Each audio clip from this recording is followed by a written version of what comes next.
Guys, the amount of joys that were arrested here today, I think same my mother gave birth to me. Today is my first time seeing this type of drug being arrested.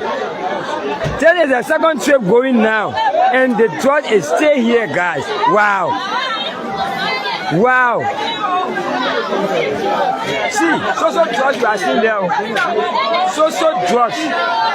Everything you see here is drugs. If you say no to drugs, you have to share this life. Let the information go. Let the information go. Share the life. Share the life. Share the life. Share the life. All that you see here is drugs. Everything you see here is drugs. Guys, this is Broadview, District 17. I'm a blogger. I'm a blogger. I'm here to walk. I'm a blogger. I'm here to walk.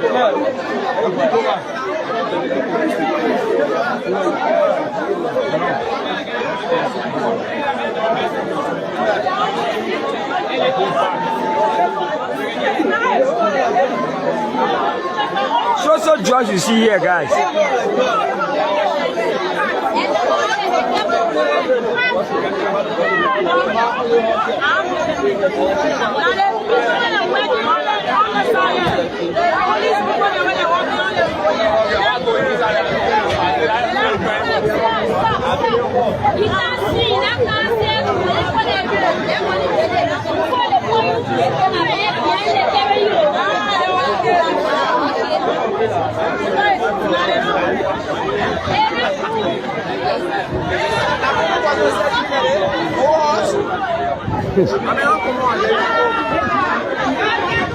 This man is an intelligent dealer, bro. Intelligent dealer. Intelligent dealer.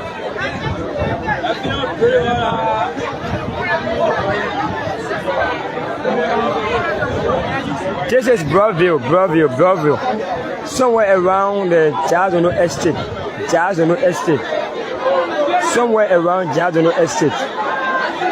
Peaceland Community. This is Broadville District 17. The amount of drugs that was arrested here today, I have never seen that kind of drugs. Imagine, the people this is the second time now the people have come for the drug, and the one that is inside is still more than the one that they carry. I think we are going to leave here until maybe like 10 o'clock. Because even like 3 hours is not even sufficient. 5 hours is not sufficient to carry these drugs. They have to carry 4 or 5 times before they can even start going down. The drug is too much. It is too much, too massive. Keep on sharing the life. The people have carried the second load, and now the third one is coming again. Guys, please share this life. Please share this life. Share the life and follow the page. Share the life and follow the page. The whole horse is full of drugs. I think I carry you guys inside your soul, everything, right? So keep on following, keep on following. You see, everything that you see here is drugs. So drugs you are seeing here. So drugs. So drugs you are seeing here. So drugs. This guy is an intelligent viewer.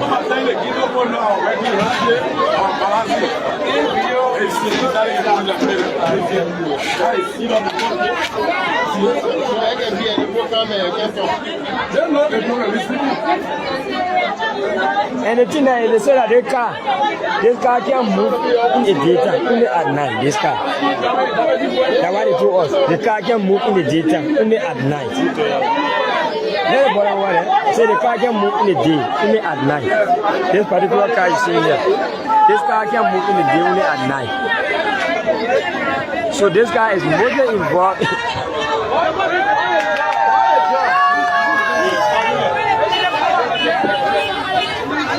So another pickup is coming again for the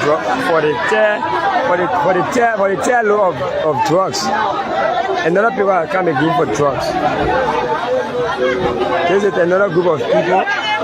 Different type of police people are here. They are gathering here for these drugs. Keep on following the life. Keep on sharing the life. Keep on sharing the life. Keep on sharing the life.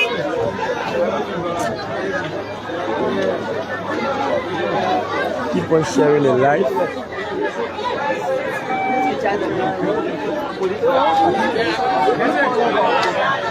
Keep on sharing the life.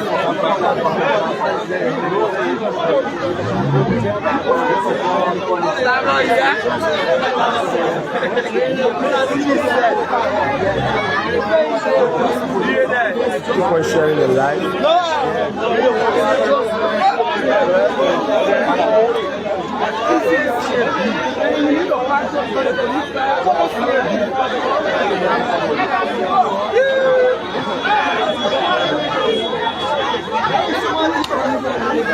See, I don't know if you can help me with your phone because they put so many phone.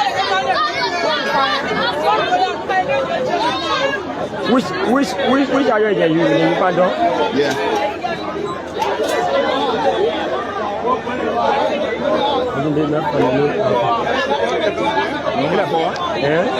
Yeah. Well, I want to get the information to go post it. So guys, you help us to share the life. We are strongly saying no to drugs.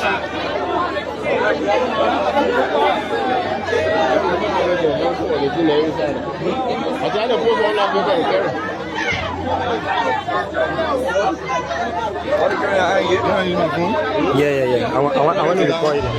We gotta rehabilitate these young people. We gotta get them skilled. Then we gotta create jobs. We gotta grow the economy. We gotta create jobs for our children so they're not hopeless. And that's how we'll solve this issue. Get an approach that is holistic and we'll do with some urgency because it's poisoning our young people.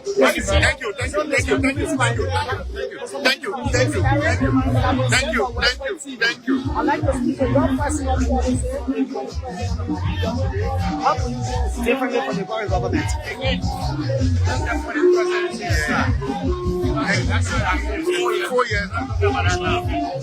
We need to be addressing this issue now. And I said already, we're going to stop the drugs coming in, and we're going to take care of our people. No more questions. Aljazeera Benedict Kumin is the political leader. Aljazeera Benedict Kumin is the political leader of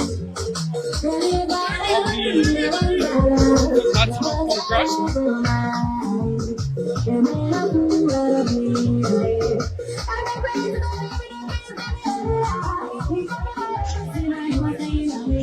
Live from the township of West Point with the political West Point Aljazeera Benedict have come to disadvantage speak to the requesting that the government should go out and do the needful for citizens. And you listen to the youth congress team saying the government has money to rehabilitate the disadvantaged youth of this country, but they don't want to. If it comes to riding these luxurious cars, they have the money, but when it comes to having the youth, disadvantaged youth rehabilitated, they are not willing to provide money. This is what the youth link of the Alternative National Congress chairman said. So we're live here. This is West Point Town Hall, and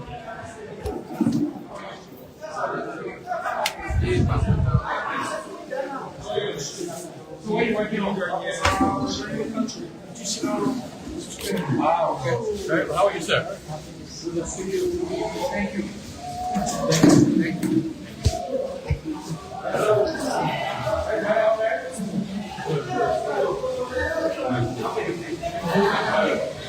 So this local bird stops.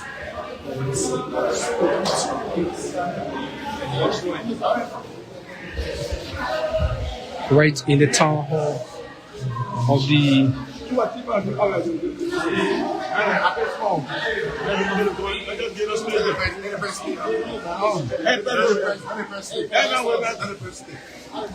folks, we'd like to say welcome everybody joining us on this premium platform today, Liberia Television, coming live to you from the township of West Point here, folks. Currently in the town hall of West Point, where the commissioners, we've been told where the commissioners are, his office. The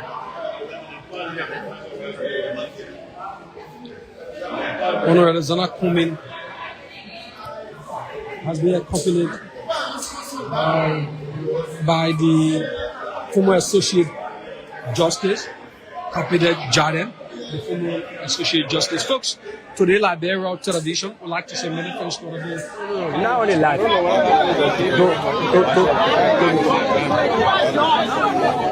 I just want to record it and put up very for myself. DM us. You have to know essay. Follow the page. Say no to drugs.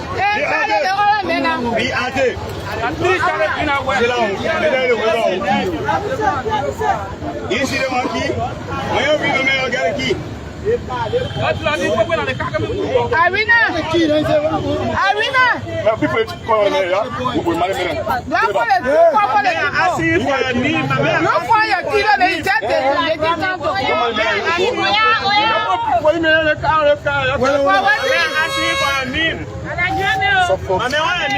These are the suspects. This is Bangalore. Welcome to the closing argument focused on Liberia. We are live from District 17, where huge quantity of drugs have been found in District 17. Yeah, there are suspects who were arrested, at least 2 of them that has been arrested, and now they are at the magisterial court here in District 17. Now, in Broadville City, it been informed that this high quantity of drugs, very huge quantity of drugs, were found in the Jatono town, respectively around the 17 period. So here is the Liberian National Police. This is a joint security parade. Here is the Liberian National Police. Here with another consignment of quantity of drugs that were found around the motor corner. I mean the Jatono town, Fit Academy campus way.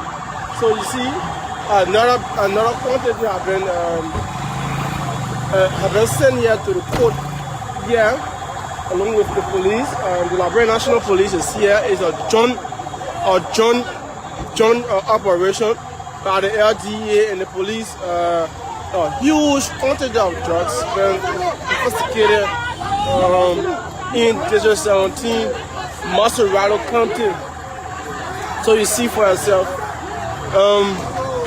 these drugs were also escorted by motorbike riders and also citizens of District 17. Now I think the additional security protocol may be needed because there is a very huge quantity of drugs. First, this is the biggest rate ever in 2017 in the Republic of Liberia. If following the following issues, because look at this quantity of drugs. It's very huge, very huge. The biggest rate ever in 2017. There's a joint operation by the Liberia National Police and the Liberia Drug Enforcement Agency. I'm Sarah Augustine Mario Jr. We have to double our speed from Monrovia straight here into 17 on back.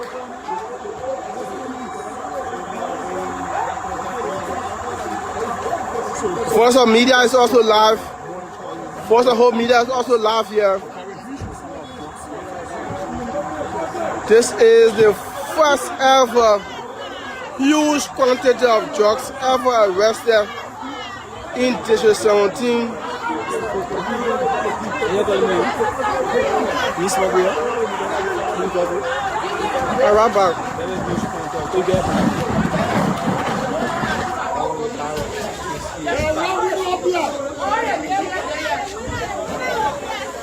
How did the police get this tip? We don't know. Who informed them? A whole house full of drugs in District 17. A whole house full of drugs in District 17. Now they are offloading these consignment from the vehicle. There were 2 suspects who is in there now. Let's see if we can speak to any of the officers that are on ground to tell us basically where this consignment were taken from. But we are informed that this consignment were taken from the Jatono town around the Fit Academy school campus. The operation of LDA is here. The police and joint security personnel are also here, making sure that this drug is also safe and protected. Will be taken to Central Monrovia, where they will have it in that storage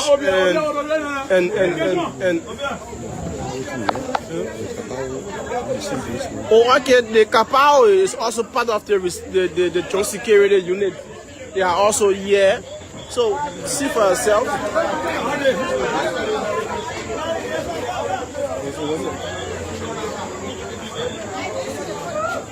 More consignments are coming in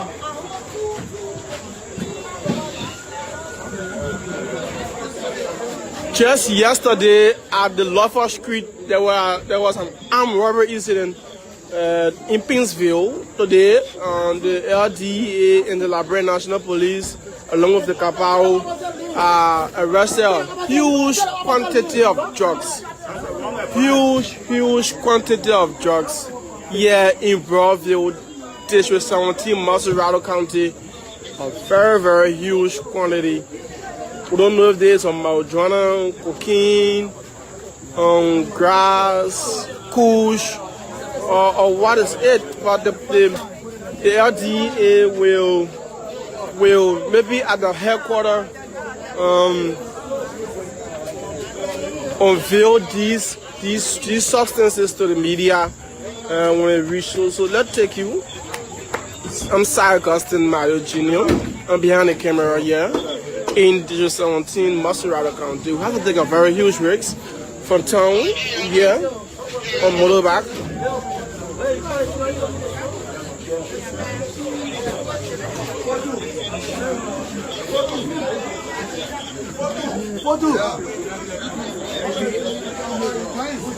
This was a security hint. The LDA, the restaurant, huge.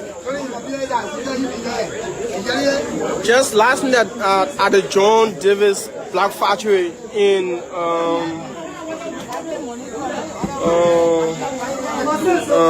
John Davis Black Factory around the Parker Pin area, a huge quantity of cocaine was arrested, and they were turned over to the LDA by the LIBERIA National Police.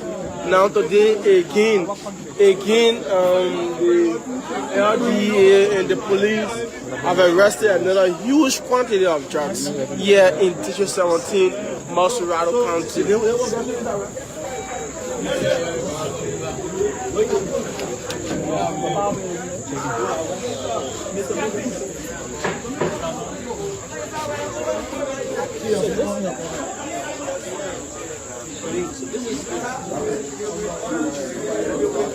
So far, we have seen 2 suspects in the courtroom.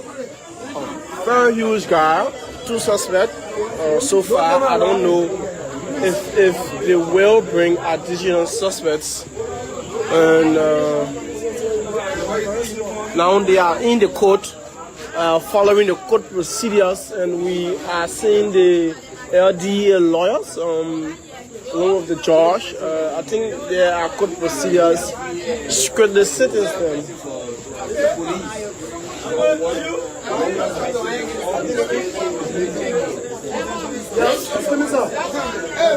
So let's look at this.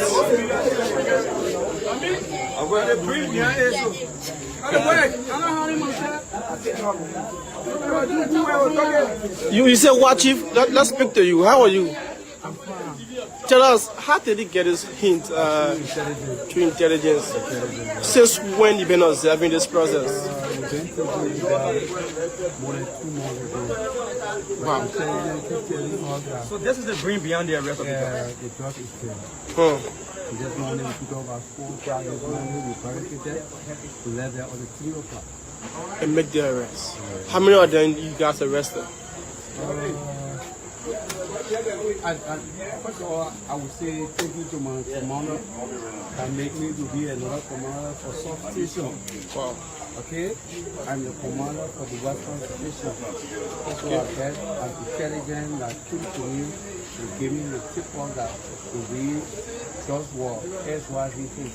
Then okay, cool. The commander can let me know. When we get there, we start to pull the case. You will not enter the documentation without the court. So we think the body was set in seizure when the court was there. Then we open the we can keep you for long on the camera. Tell us your name and what can you say to the government to further prosecute those that were arrested. First of all, my name is Natl. The drug aspect, I think everybody is saying that we're fighting drugs. Probably by the problem, such a drug like this to be prosecuted. We want for the police to do the necessary to prosecute the person. Now that the person will go to court after that was 2 years, you see the person because the drug is killing our brothers and sisters. Every now and then we see everybody everywhere. So we want to put, we got to be strong. When we make them arrest them, person go to jail, at least 20 to 25 years. Thank you for your good job, Tom for Liberia. So here's the brain behind the major arrest. The brain behind this major arrest. Here's the brain behind this major arrest made in 2017. Hello, bro. Yeah.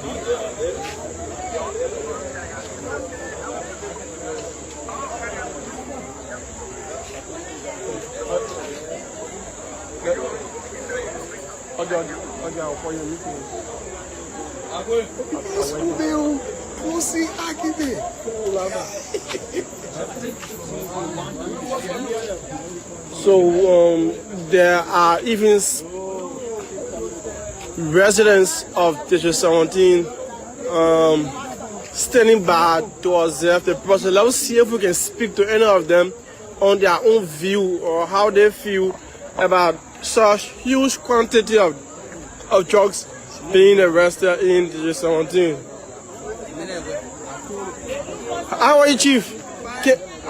You standing by observing the process. Tell us how you feel seeing a very huge quantity of drugs being arrested in your district for the first time. Oh, but I'm all excited. I'm literally excited. I'm all aware because if the identical drugs not going to be arrested, let me tell you, man, all the remaining youth that you spoke to yourself, middle society, you that are determined, they're going to be well intimidated, and some of them going to join within the same drugs business, and the youth going to damage. What can it see today for I want to appreciate the LDEA and the Liberia National Police for cooperating together to see how best they can come out to deliver such profuse amount of drugs within our district. Do you want to see more of this happening in recent days?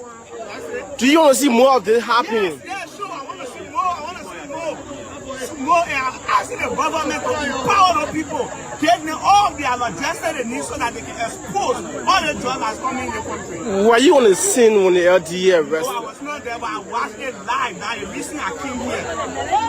What's your name again? My name is Rashid D. Can we speak? Can we speak to you? How are you, Chief? I'm okay. You look so sad, but not as sad. Tell why?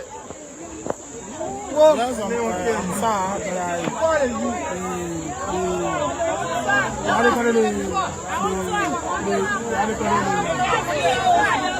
the issue on ground is not welcoming. Yeah, but I tend to ask myself a question. Yeah, the user, right? The user at the end of the day, what they intend to do with the user. And I said that when they drugs was being put in the country, the last person, you understand? So not going to be used as a user. Right? So I mean, what are going to do with the user? So my question there. I am concerned. You want them rehabilitate the user sooner.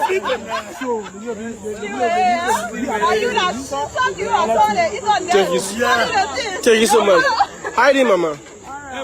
Well, why are you excited or you are sad? Which one? You happy? Why? What do you want to say to the LDA following this huge arrest in your district? I don't see the jobs, I don't see a brain here. I will be having by spotting a youth. We have youth spotting a youth. Spotting a youth bad way. If I don't want for a brain here, we won't see it. You don't want to brain your president? Yes. You don't see it live. But the Listen, right?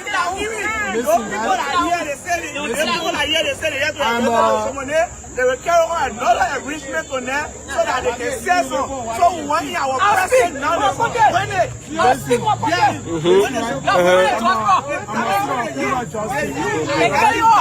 I'm a senior criminal justice. Okay.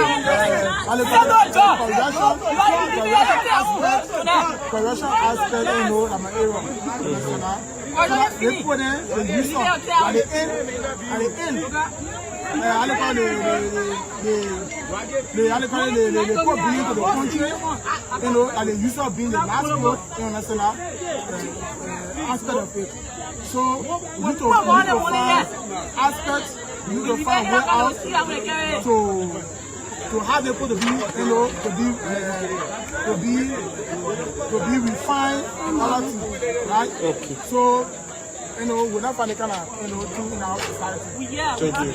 So we are happy, you understand? We are happy. Okay, thank you so much. Let's hear this one more, madam. What you want to say? See, laugh, and just when you see here. Yeah. Over there, look, point it. In your person, if you destroy our brother, our sister. For the person that got procedure, they carry to the head office, then on Thursday, they point everything. Because our brother, our sister, they sporty, and we say no to drugs. So we want for the president to meet our team. We say no to drugs. No. And that money going to be, and that money out there. Who say when? The user, they need to make the opponent to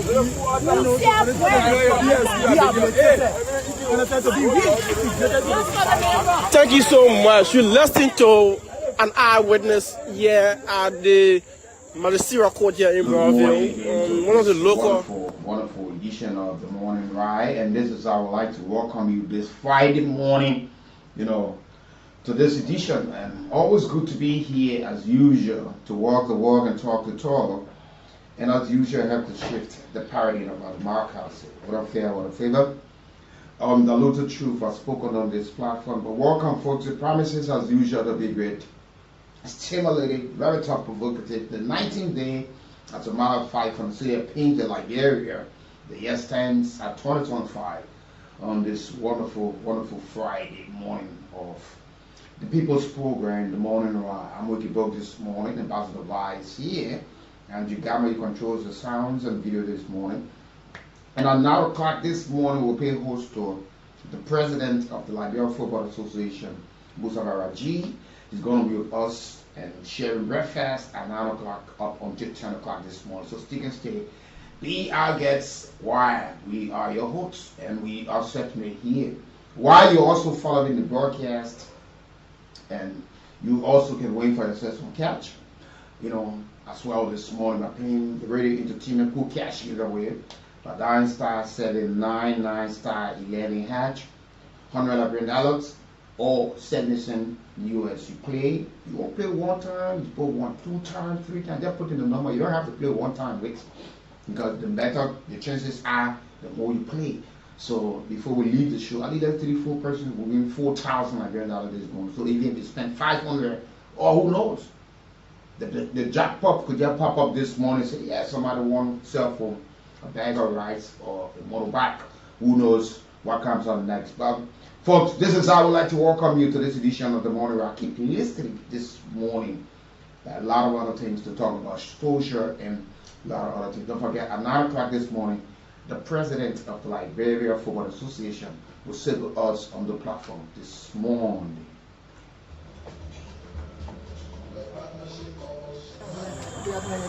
Welcome to the closing argument focused on Liberia. We are live from District 17, where huge quantity of drugs have been found.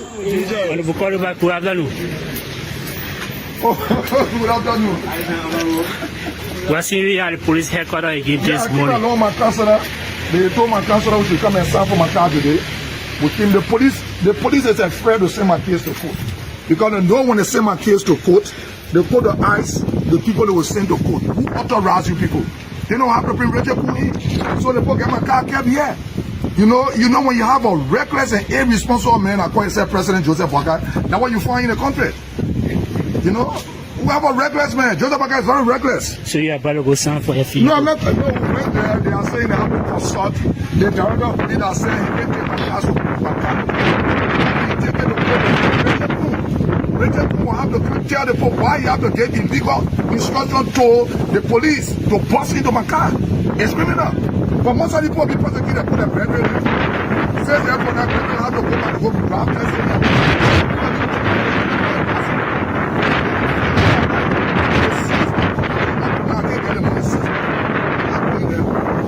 The junta will bro will call Joseph Boga calling himself president around here. He very irresponsible. So when will this come to an end? They will come to an end when I receive my car.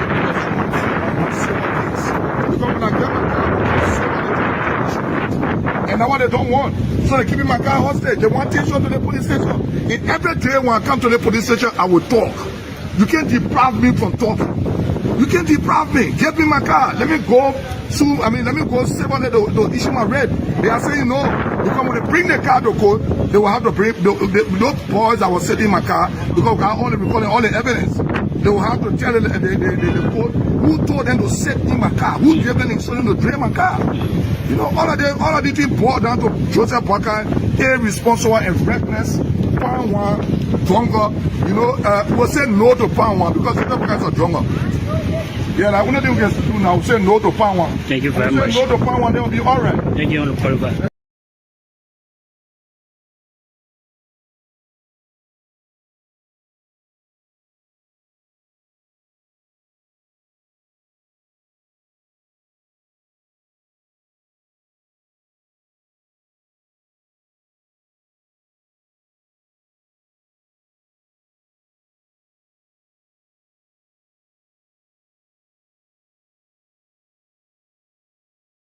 Honorable Qualifier, good afternoon.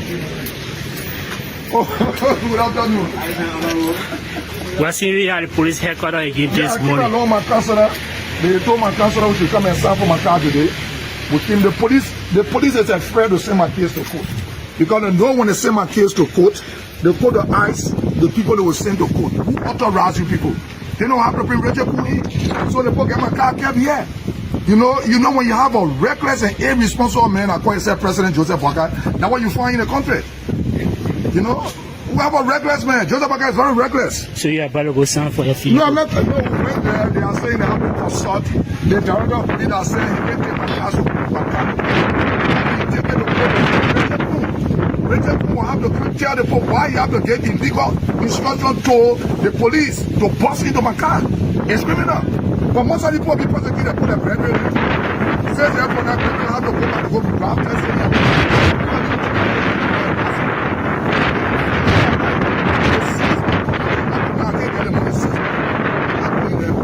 I bring the junta will bro will call Joseph Boga calling himself president around here. He very irresponsible. So when will this come to an end? They will come to an end when I receive my car. Because when I get my car, and now what they don't want. So they keeping my car hostage. They want attention to the police station. And every day when I come to the police station, I will talk. You can't deprive me from talking. You can't deprive me. Give me my car. Let me go let me go save on the issue my red. They are saying no. Because when they bring the car to court, they will have to bring those boys that were sitting in my car, because I only recording all the evidence. They will have to tell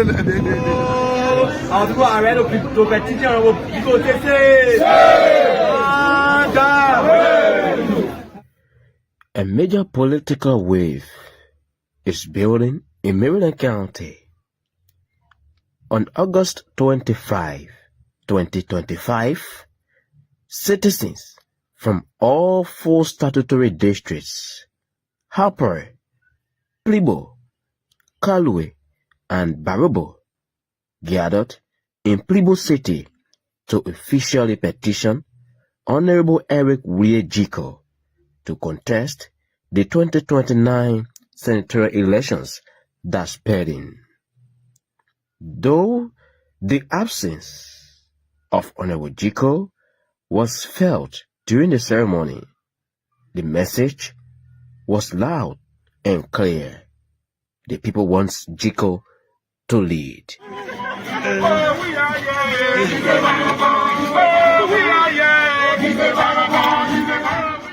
Fast forward to Saturday, September 13, 2025. Honorable Weekie arrived in the county, and his first stop was in Kalwe City, Kalwe Statutory District, where citizens of the district had gathered to give him a rousing welcome. Despite a full day of heavy rainfall, determined citizens in Kaluke defied the weather, parading through the streets and later conveyed on this edition of the Morning Round, folks, wherever you are. Let's have a good time together in discussing some of the issues that are confronting us in Liberia.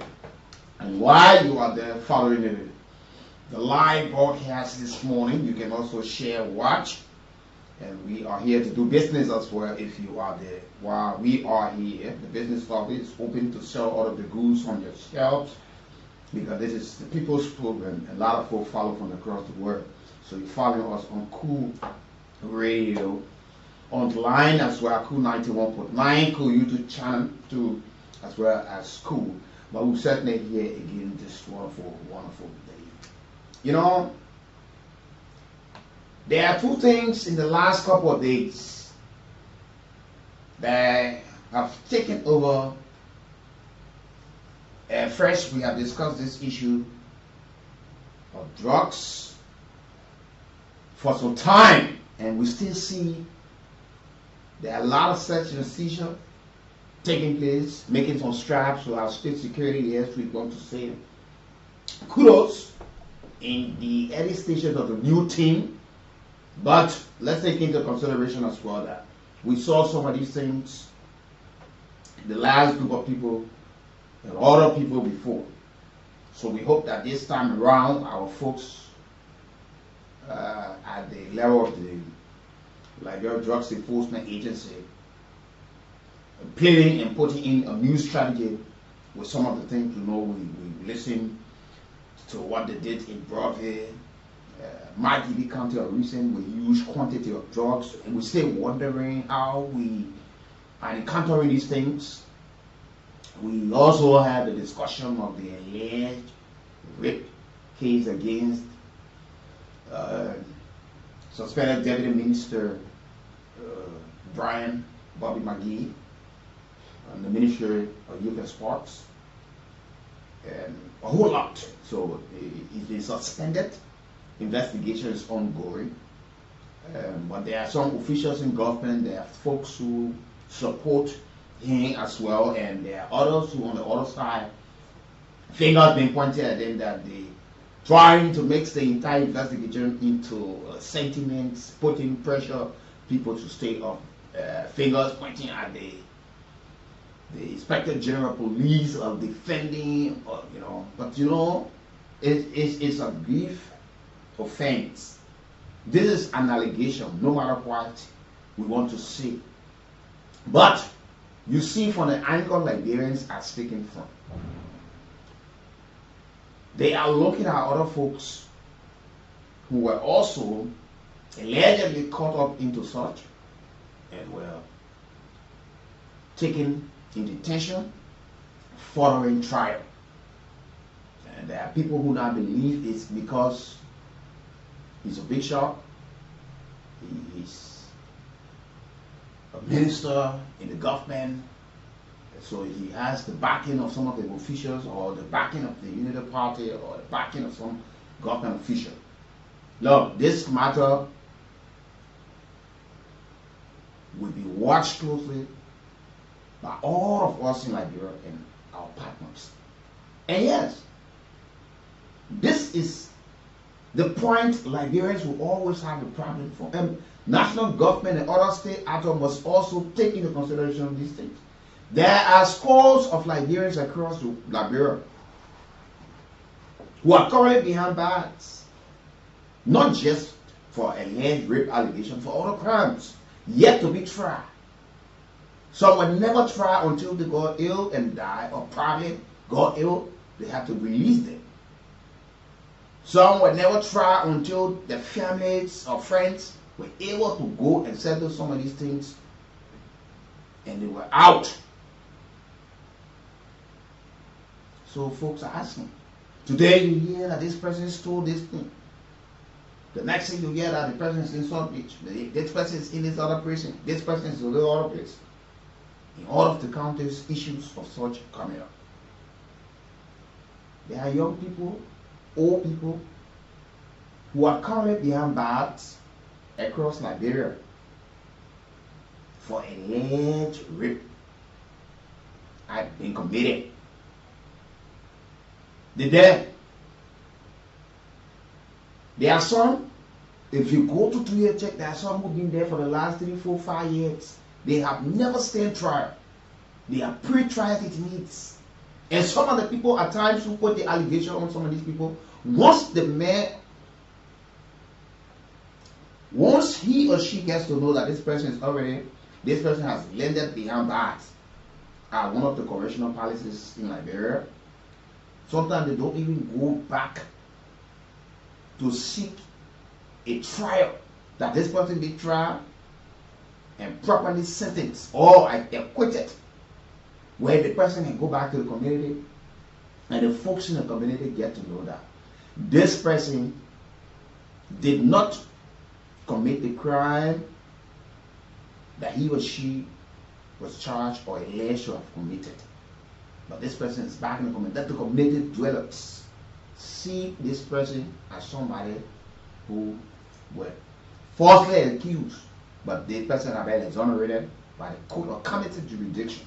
That this person's rights have been restored, and this person is a citizen that should be respected, and nobody see. But you see, we hardly see these things in our society, and this is where we are falling short again. Like we were talking yesterday. And you know, in this country, we are very good at stereotyping people. We stigmatize people. So you hear that this person raped. And sometimes, out of ignorance, we do not even protect the victims, are the ones that we even think. So now, you know, Liberia is a country that collectively we need to work on our attitudes. We need to work on something. We have to return to our civilized life. Yeah. Because if someone, you can't stand being here, you'll go back. On a very serious note.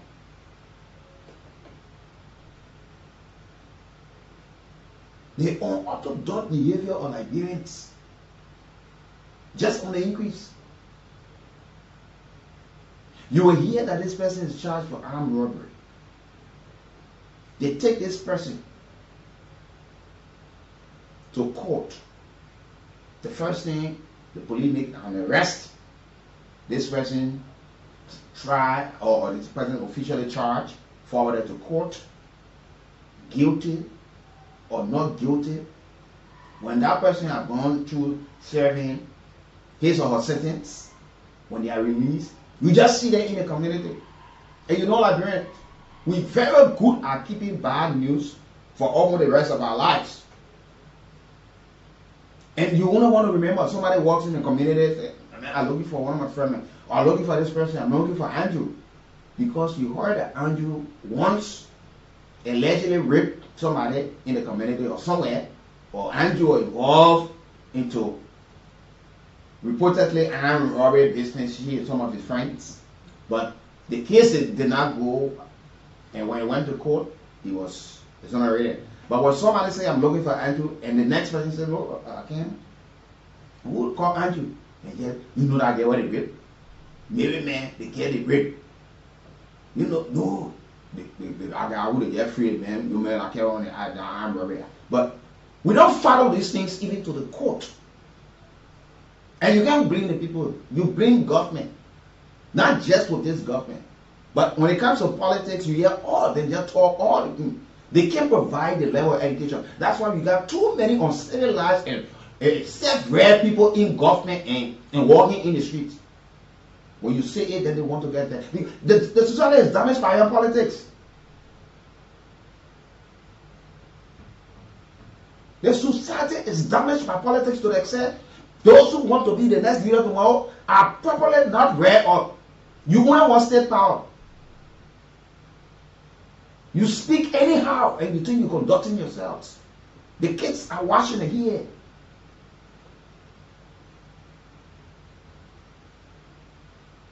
Then people who were fortunate enough to be brought up properly, You won't come and tell, oh, what you want to tell us? And somebody will tell you that, you always tell you extra. Nobody stop you for that.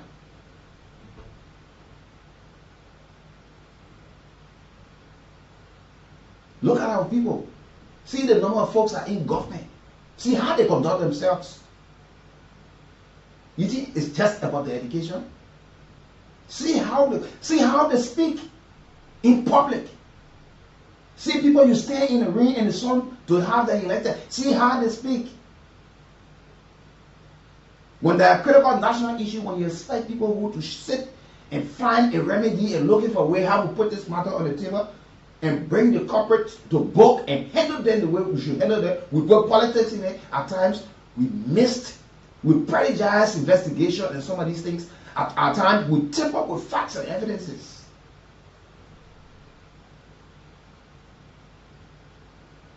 So we allow people to get away. The Lord should be the Lord. It should not be selective.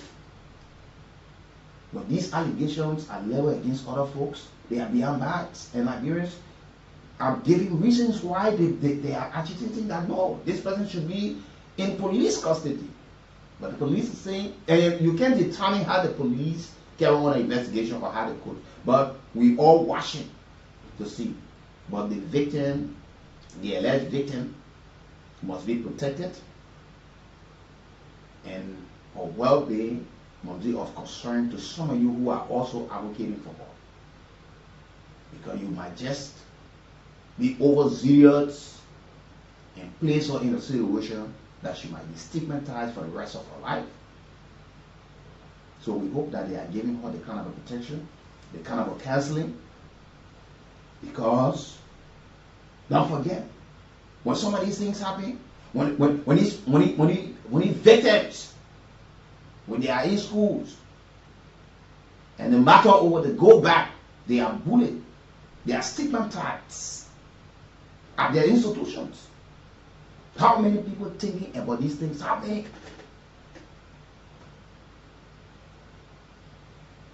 You know, students. Even the issue of drugs is one of the areas that communities and other institutions we are failing greatly when we carry people to the rehab at times. When they are detoxed and you bring them back, when they are rehabilitated, to reintegrate them in the community. No, if you have to see the men and say the brave men.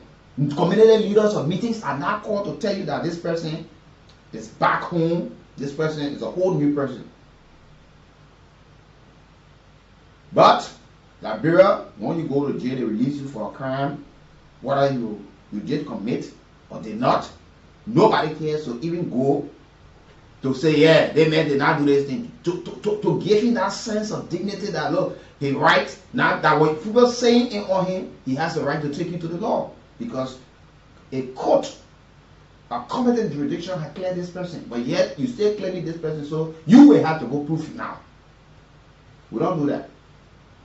So most of the time when the young guys come, they committed, we call them all sorts of names. At the end of the day, they have a relapse. They go right back. For once, let's return to our life of civilization. Let's be trained men. Yeah. Some of you having kids today, the kids are just coming on like you, or even worse. They're in the streets, they don't know how to talk to elderly person. You see your elderly person, you can't even wake up. You see young people in Liberia, when they get $5, $10, or $30, even you went to the entertainment center, you sit it down. You went to use the bathroom, you come back, you see one young man sitting in the chair. When you say, oh, I was sitting here, he got something nice to tell you. Alright, everybody's spending their money at a chair down for you. You want to relax yourself, go sit down to your hall. In your living room, I have you know, you just hear them talk loosely like that. And look, character and proper upbringing, add with education, trust me, you are unmatched. But you can have the PhD, and once you lack mannerism, how to approach people, When you think you can talk loosely anyhow, trust me, you cannot survive in this kind of a world that we live in right now. You will just have your people a bit laying out of your house, and people will be living a quiet life. You would not stay for one job. And some Liberians say, you know why people celebrate people when they hear that they're in trouble? Because of their attitude, because of the way they conduct themselves. Look, in this country, there are people who have died, people celebrate it. You think Luther school in Brazil or France to win the World Cup? And there are folks who are living that people can't wait for them to die so they can live a better life for their needs to get off the needs.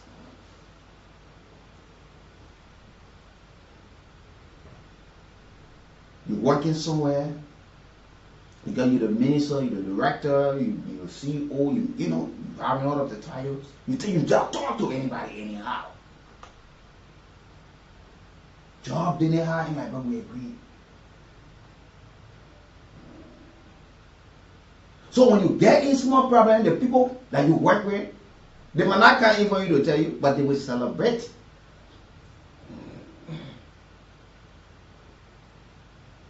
And in Liberia right now, especially in government, in time past and present, some people who sitting on the bench that usually they say who have not been able to come to the position, when one official of government suspended or saw huge allegations, there are folks who are also helping to bring all of the developments you get to. People already lobbying for the job.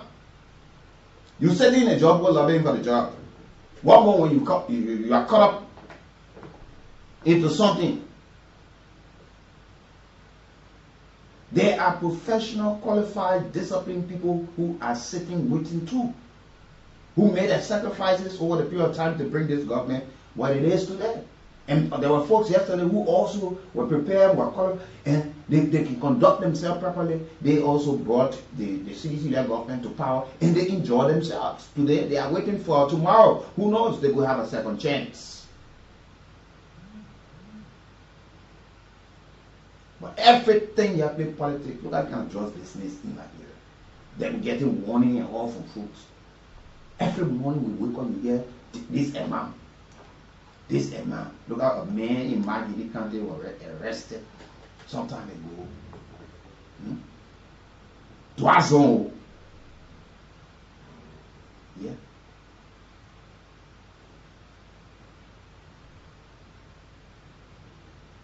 It sees 45 kilograms of compressed marijuana with the street value estimated at US $3,420. In Liberian dollar, the total was $649,800.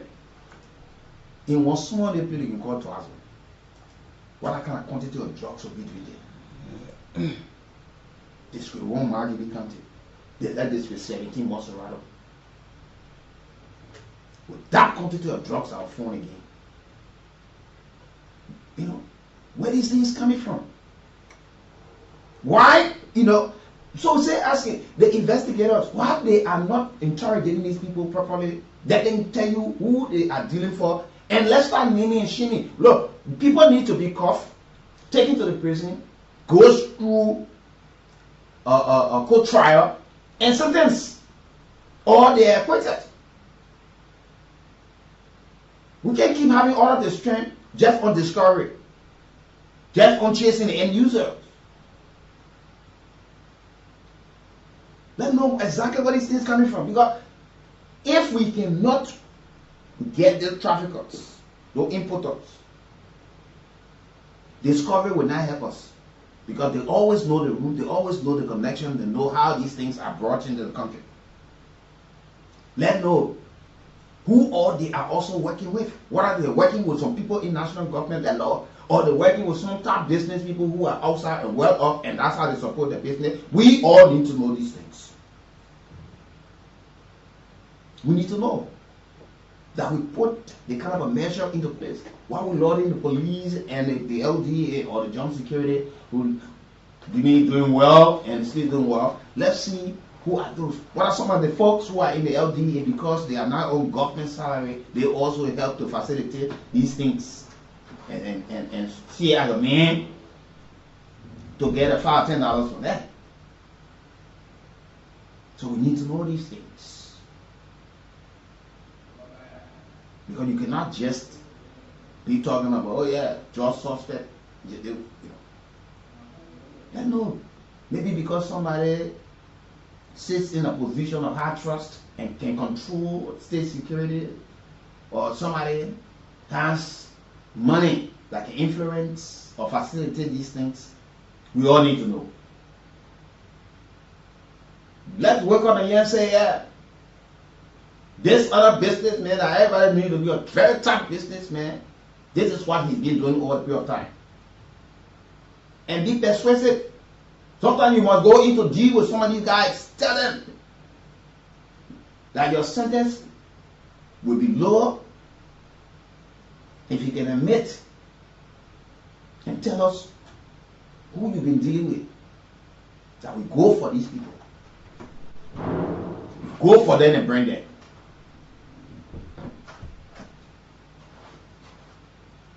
So a one man thinks he's the minister or defense and he can provide protection for somebody, or one man thinks he's the minister, he's the inspector general of police or immigration boss, or all of the different security apparatus, EPS, NSA, say that these are our people that we believe should be protecting lives and property. What if they are totally involved into this matter? Then we can go now. What are the key LDA people that we expect to fight these things? To go after those who are trafficking these things? And turn it into business? Because when you look around, on a very serious note, you will see some DA officers with cars that the salary can buy.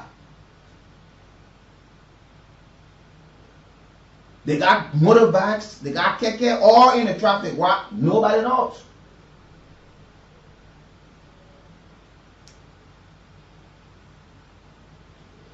And you see motorcyclists are one group of people to work with.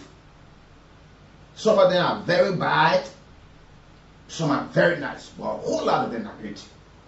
They are of serious help to us. Once the team can start to work with these people. Because sometimes some of these motorcyclists, they can take us to places. Sometimes some of them observe things, how these things happen. Like somebody was telling me, sometimes ago, that some of the motorcyclists, they are even transporting. They got a way they can do it. Where you see the two sides of the motorbike, where they can open that place and put it in, put it there, shoot it up.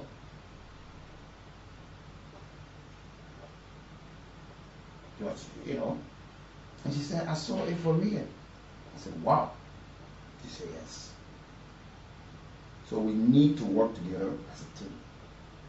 Because some of you, when we discuss the kind of thing, the government has to, which one of the government are being serious or unserious in fighting this thing? There's politics just putting the thing and didn't make anything. Because one person will say that the other government brought the other job. The other president, it's comical. And you see the people fighting among themselves. Because the person support the other party and somebody is saying the party and the party leader bringing job. We don't fight. We don't fight. As powerful, sophisticated America is, they are fighting this thing. They're not fighting their own politics.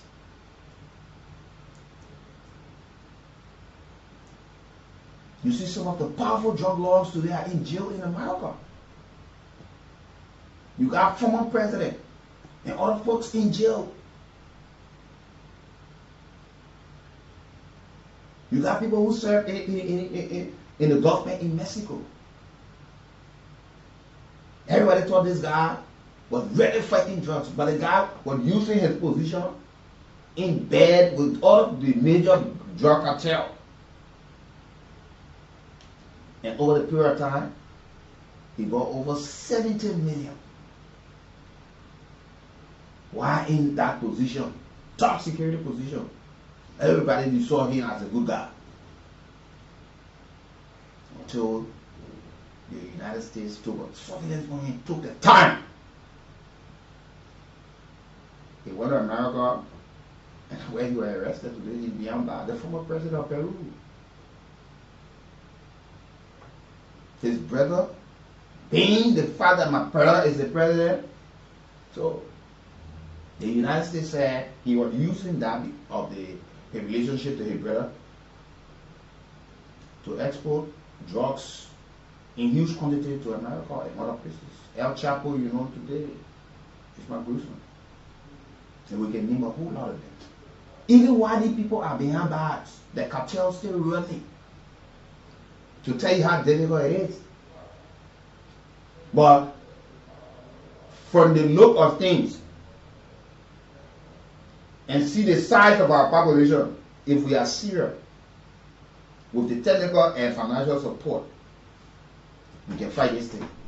Even if we do not fight it 100%, we can minimize it or put it to a level where people will be totally afraid to get involved.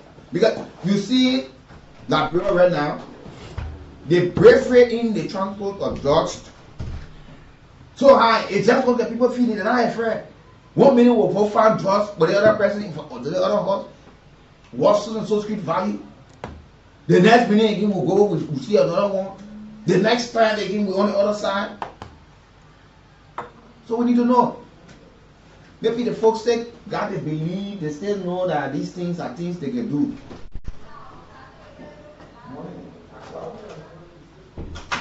All of these things this morning. Shortly we'll go for our break. This morning we'll go for our break. And after that we'll come back, we'll continue with the discussion. But don't forget, like I said earlier to you, at 9 o'clock this morning, we'll pay host to the president of the Liberian Football Association, Mr. Musa Raji. He will sit with us at 9 o'clock up on the 10 o'clock on this platform. And while you are also following the broadcast, you have the chance to win for yourself a cash prize or other popular prizes when it pop up by dialing *799 *11# $100 Liberian on your Lone Star mobile account or 70 cents if you want. So you can play 2 times, 3 times. Just put in the numbers. As you put in these numbers, that 3 times you want to play, you put in 3. That 300. 4 times, 5 times. But let's go for our commercial this morning on this edition of the morning. Our sponsor break this morning, and we certainly going to be right back on this edition.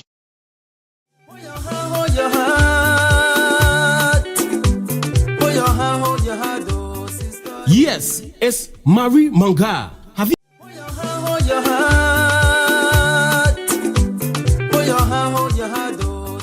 Yes, it's Marie Manga. Have you heard about the one and only Marie Manga herbal supplement? Marie Manga is a Liberian-made herbal supplement. It helps to boost the human immune system to fight against cancer, pressure, and many other sicknesses. Meanwhile, people that used to sell the Marie Manga herbal supplement in Bon, Nimba, and Lofa County has finally settled down in Moserado and its surrounding. The Marie Manga Hot Tea supplement is available now in the following office stations: Bona Farm, opposite Mankumba Benu Tissue Factory, King Johnson Road and Clay Street intersection towards OES Transport Building. Kakata, Mangibi County, Bassa Community around the radio station. Ganta City, Glelu Community around the People Street, YMCA Junction. Cample City, Nimba County, Broad Street, opposite Facebook, Vonjama City, Lofa County. Yes, it's Marie Manga. Marie Manga Hot Tea Supplement is a registered supplement with the Liberia Medicine and Health Product Regulatory Authority, LMHRA. For more information about the Marie Manga Hot Tea Supplement, contact us on the following numbers: 0888-856776, 0777-444-591, and 0775-499549. Yes, it's Marie Manga, Liberia owned herbal supplement.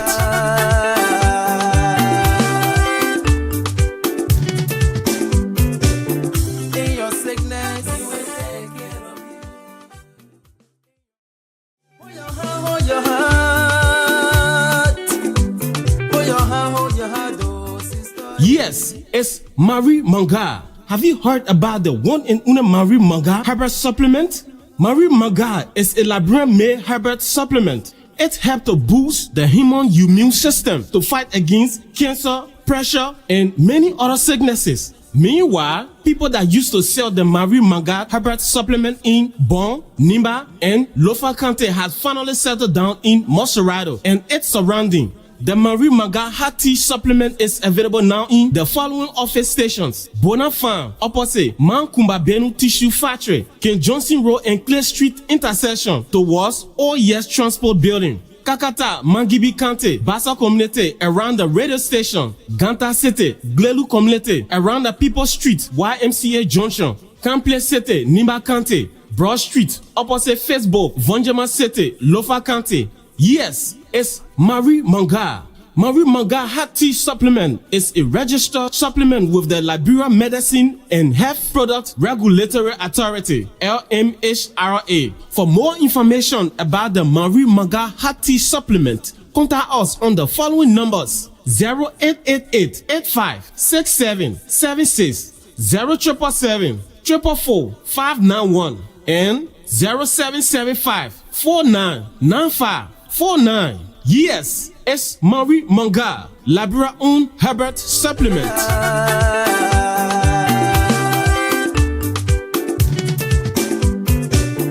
In your sickness, he will take care of you. Hold your heart. Hold your heart, oh sister. Yes, it's Marie Manga. Have you heard about the one and only Marie Manga Herbert supplement? Marie Manga is... Welcome to the closing argument focused on Liberia. We are live from District 17, where huge quantity of drugs have been found in District 17. Yeah, there are suspects who were arrested, at least 2 of them that has been arrested, and now they are the magisterial court here in District 17. Now, in Broadville City, it been informed that this high quantity of drugs, very huge quantity of drugs, were found in the Jatono town, respectively around the 17 period. So here is the Liberian National Police. This is a joint security parade. Here is the Liberian National Police here with another consignment of quantity of drugs that were found around the Motokono. I mean the Jatono town, fit a Keleme campus way. So you see, another quantity have been sent here to the court here, along with the police. The Liberian National Police is here. It's a joint operation by the LDA and the police. A huge quantity of drugs been investigated in District 17, Moserado County.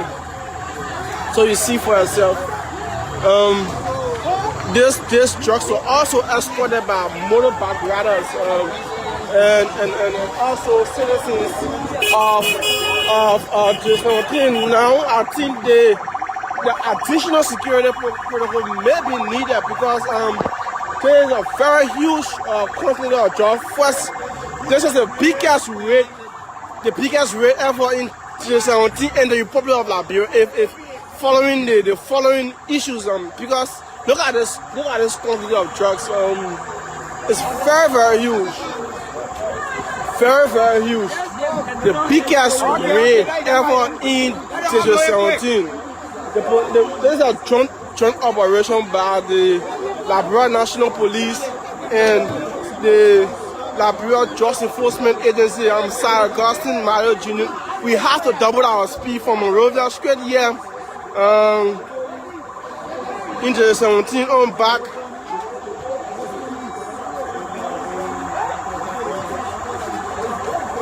Force of Media is also live. Force of Hope Media is also live here. This is the first ever huge quantity of drugs ever arrested in District 17.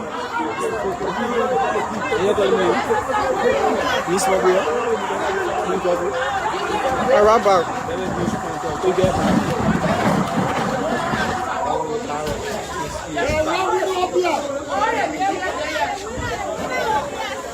How did the police get this tape? We don't know.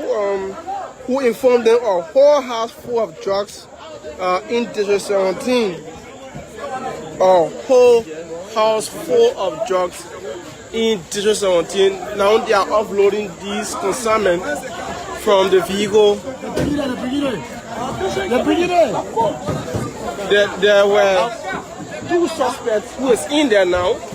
Let's see if we can speak to any of the officers that are on ground to tell us basically where this consignment were taken from. But we are informed that this consignment were taken from the Jatono town around the 5th Academy School campus. The operation of LDA is here. The police and joint security personnel are also here, making sure that this drug is also safe and protected to be taken to Central Monrovia, where they will have it in that storage and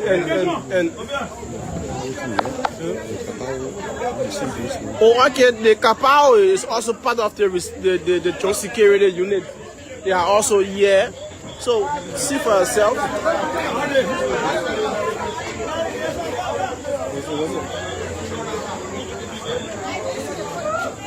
More consignments are coming in.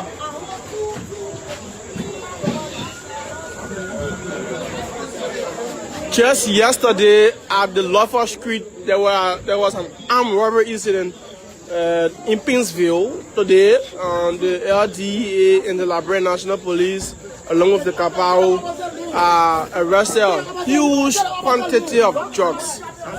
Huge quantity of drugs here in Broadville, District 17, Maserado County.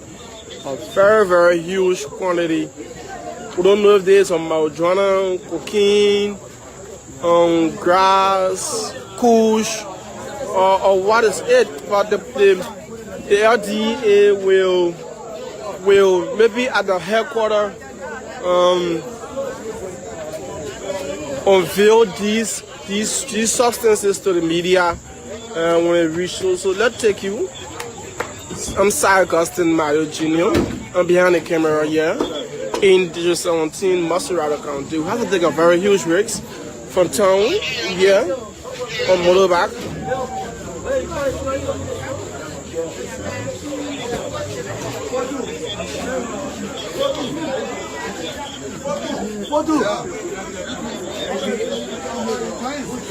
This was a security hint. The LDA, the restaurant, huge.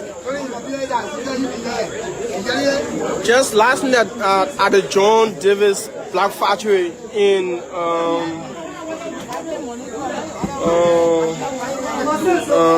John Davis Black Factory around the Parker Pin area, a huge quantity of cocaine was arrested, and they were turned over to the LDA by the LIBERIA National Police. Now today again, the LDA and the police have arrested another huge quantity of drugs here in District 17, Maserado County.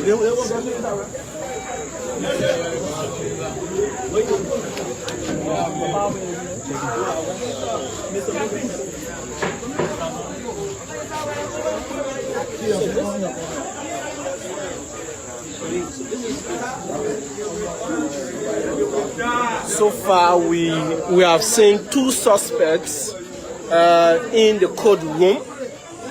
Very huge guy, 2 suspects. So far, I don't know if they will bring additional suspects. And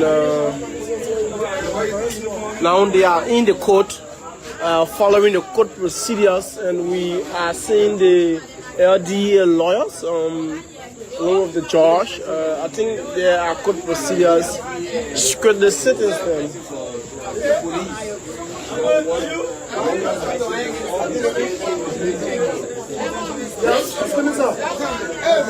So let's look at this.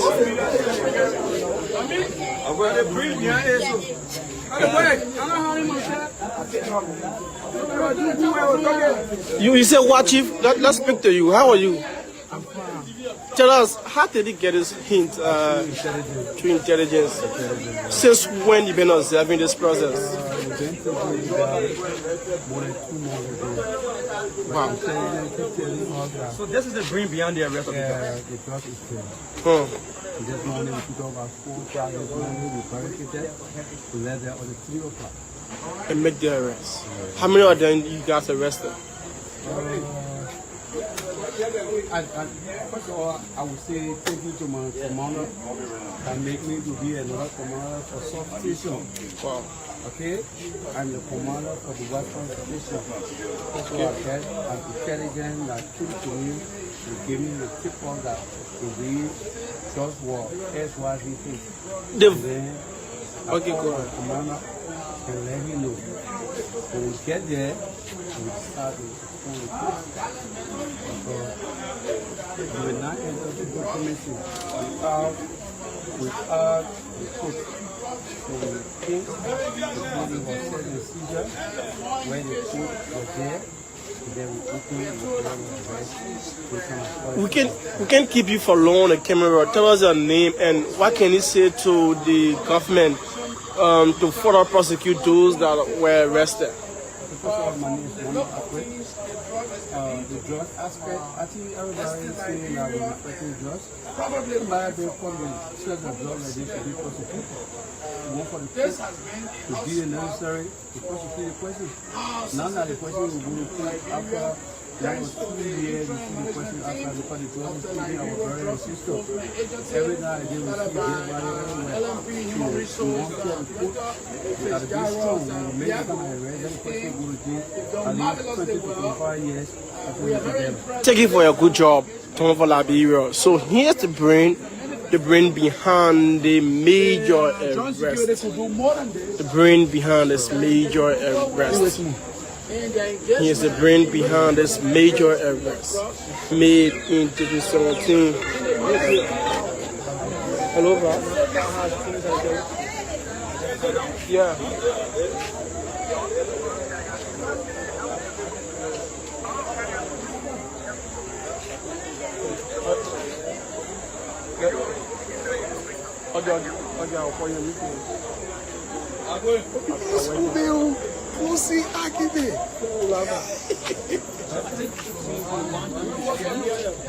So there are even residents of District 17 standing by to observe the process. Let's see if we can speak to any of them on their own view or how they feel about such huge quantity of drugs being arrested in District 17. How are you, Chief? You standing by observing the process. Tell us how you feel seeing a very huge quantity of drugs being arrested in your district for the first time. Oh, but I'm all excited. I'm overwhelmed because if the identical drugs not going to be arrested, let me tell you, all the remaining youth like you spoke to yourself, middle society, you that are determined they're going to be well intimidated, and some of them going to join within a same drug business, and the youth going to damage. What can to see today for I want to appreciate the LDEA and the Liberia National Police for cooperating together to see how best they can come out to deliver such profuse amount of drugs within our district. Do you want to see more of this happening in recent days? Do you want to see more of this happening? Yes, sure. I want to see more. I want to see more. And I'm asking the government to empower the people, get them all the adjusted they need so that they can expose all the drugs that's coming in the country. Were you on the scene when the LDA arrested? No, I was not there, but I watched it live. Now you listen, I came here. What's your name again? My name is Rashid D. Can we speak? Can we speak to you? How are you, Chief? I'm okay. You look so sad, but not as sad. Tell why? Well, I'm sad,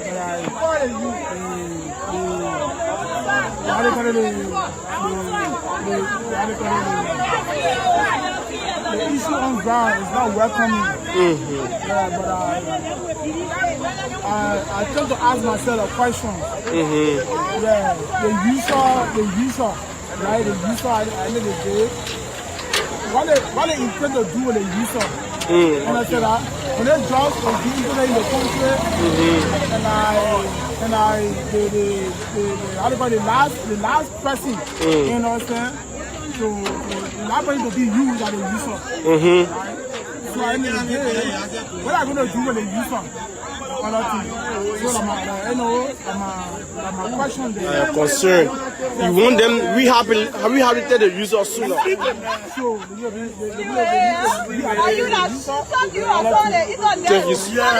Thank you so much. Hi there, Mama. Why have been are you excited or you are sad? Which one? You happy? Why? What do you want to say to the LDA following this huge arrest in your district? I don't see the jobs, I don't see a brain. The brain here, I will be having by spotting a youth. We have youth for spotting a youth. We're spotting a youth bad way. If I don't want for a brain here, we won't see it. You don't want to brain in your present? Yes. You don't see it live.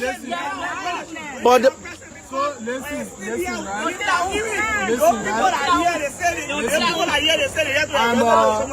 they will carry on another enrichment on them so that they can sell some. So one in our present now is when they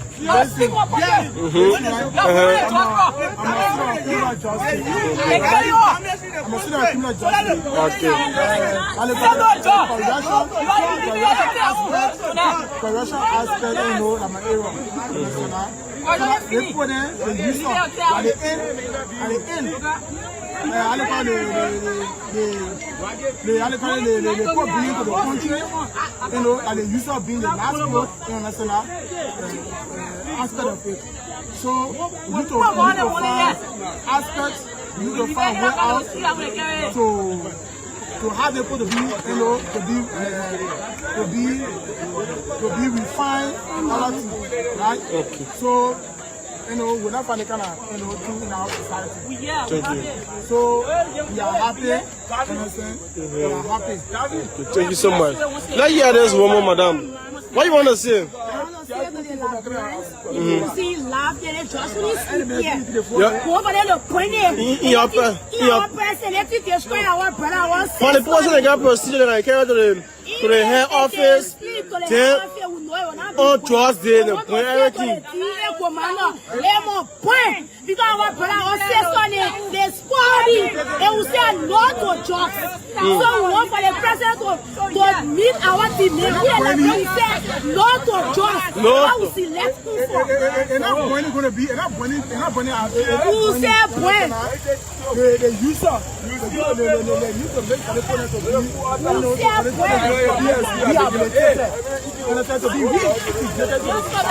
Thank you so much. You listening to an eyewitness here at the Aljazeera court here in Brownsville. One of the local court branch here around the Iron Gate Lakere Baptist Mission School area.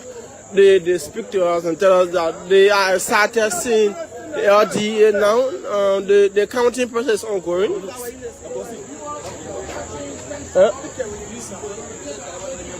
Okay.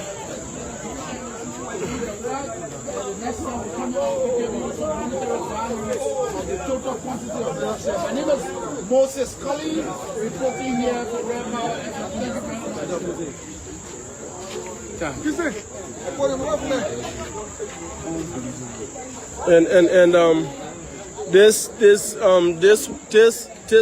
This particular operation were bust up by a substation of the LDA from Bobastown in 2017 year.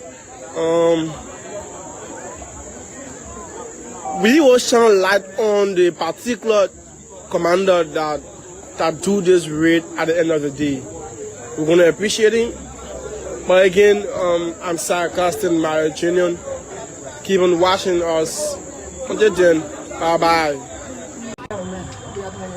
Welcome to the closing argument focused on Liberia. We are live from District 17, where huge quantity of drugs have been found in District 17. Yeah, there are suspects who were arrested, at least 2 of them that has been arrested, and now they are at the magisterial court here in District 17. Now, in Broadville City, it been informed that this high quantity of drugs, very huge quantity of drugs, were found in the Jatono town, respectively around the 17 period. So here is the Liberian National Police. This is a joint security parade. Here is the Liberian National Police.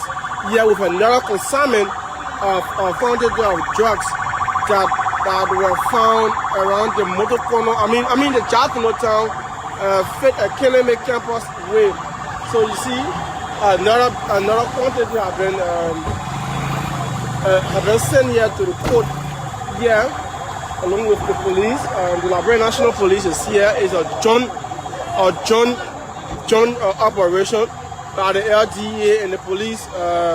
A huge quantity of drugs been investigated in District 17, Maserado County. So you see for yourself, these drugs were also escorted by motorbike riders and also citizens of District 17. Now I think the additional security protocol may be needed because there is a very huge quantity of drugs. First, this is the biggest rate ever in 2017 in the Republic of Liberia. If following the following issues, because look at this quantity of drugs. It's very huge, very huge. The biggest rate ever in 2017. There's a joint operation by the Liberia National Police and the Liberia Drug Enforcement Agency. I'm Sarah Augustine Mario Jr. We have to double our speed from Monrovia straight here into 17 on back.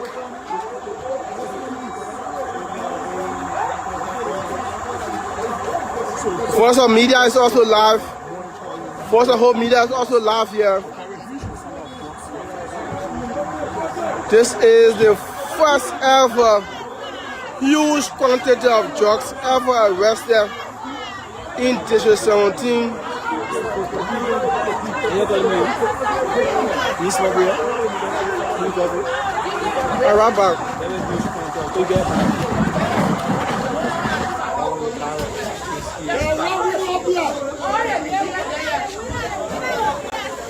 How did the police get this tip? We don't know.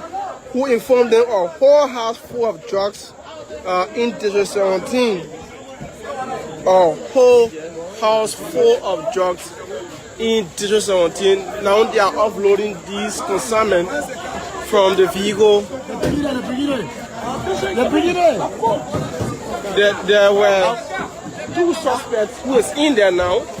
Let's see if we can speak to any of the officers that are on ground to tell us basically where this consignment were taken from. But we are informed that this consignment were taken from the Jatono town around the Fit Academy school campus. The operation of LDA is here. The police and joint security personnel are also here, making sure that this drug is also safe and protected. Will be taken to Central Monrovia, where they will have it in that storage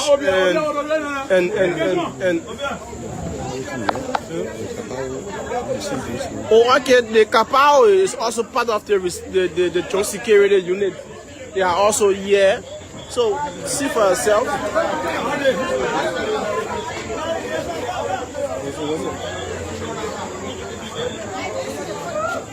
More consignments are coming in.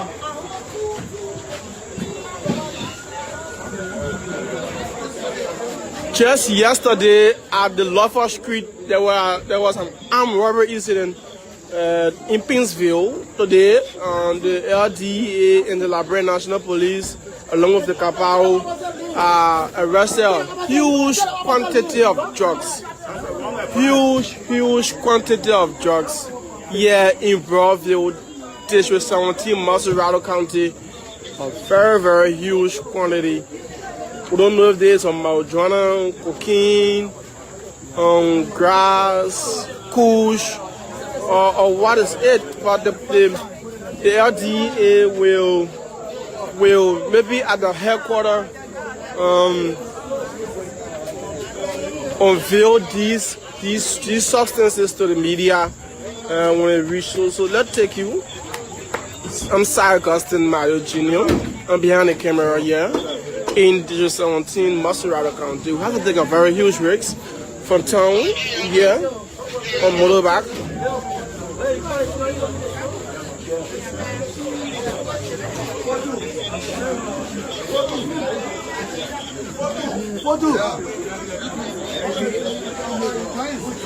This was a security hint. The LDA, the restaurant, huge.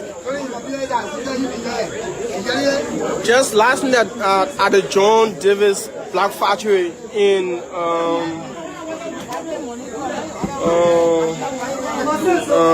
John Davis Black Factory around the Parker Pin area, a huge quantity of cocaine was arrested, and they were turned over to the LDA by the Liberian National Police. Now today again, the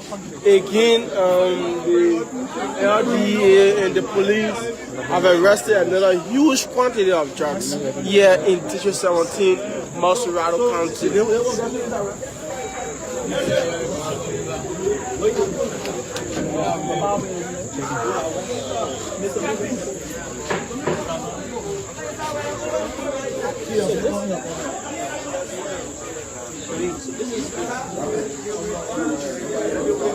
So far, we have seen 2 suspects in the courtroom. Very huge guy, 2 suspects. So far, I don't know if they will bring additional suspects. And now they are in the court, following the court procedures, and we are seeing the LDA lawyers, along with the judge. I think there are court procedures. Should the citizens? But there are a lot of other popular prizes there. You might just be one of those who might just be lucky. So to the extent now you see most of our young girls are becoming mothers before being mature. True. Today, you see that, and I always try to watch this thing. Some of the parents, I don't know what kind of upbringing is that when a child home, as soon as the child gets pregnant, you send the child to go live with a man. Yeah. When the child goes to live with a man, right after the first child is born, you say the next thing you see your daughter pregnant again. Before you have a man by the age, before she reaches the age 20, she got 3 children. Then you take that punishment.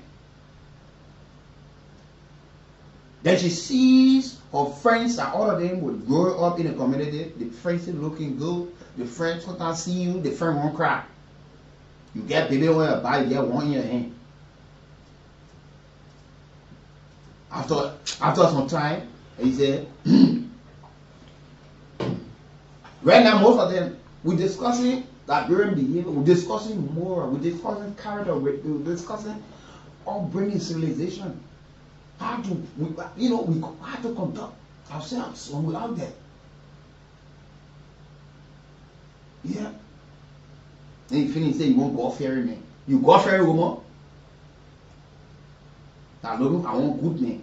Some of you walk into relationships that you will meet, even if the man is in his Congo, but he's in his comfort. You go there, the only thing you take with you there are trouble. You're coming home from work, you're thinking what the next one they were about to stop you on the road, say, well, I want to do all today. So at 9 o'clock we have the president of the Liberia Football Association, Mustafa Raji, will be with us here this morning. But in the meantime, between time, we are speaking these things that affect. But these are the little things that are affecting the growth and development of this country. But people don't know. It's not just about the infrastructure, the roads, the buildings. It's not about that. Yes, somebody. You say you're very educated, you went to school in the United States, you went to Chicago or Boston University, you come, after election, you say, as far as you're concerned, the president of the country is not you. That education there. That is that education. The tradition of the people, you say for part your own, you don't accept it. But when you go in, somebody ask you who's the president of Liberia, you know. I mean, once you say that, you call different thing. They tell you, sir, sorry. You don't know, you got to go back. Then you will go back now and call again. Is that education? Because of politics, after the people finish making decisions, you refuse to say the person is not your president. You call a sitting president just by name. You call former president as president. And that's something I realize. That's something that is weird. Become a normal thing. Then you see young kids are walking in your steps. That thing you indoctrinating them to. Sure. And you think because of politics, like that's the kind of a good thing you're doing. Sure. You know, I got one CM brother. He's a lawyer, but he normally comes to Liberia and go back work somewhere in Southern Africa.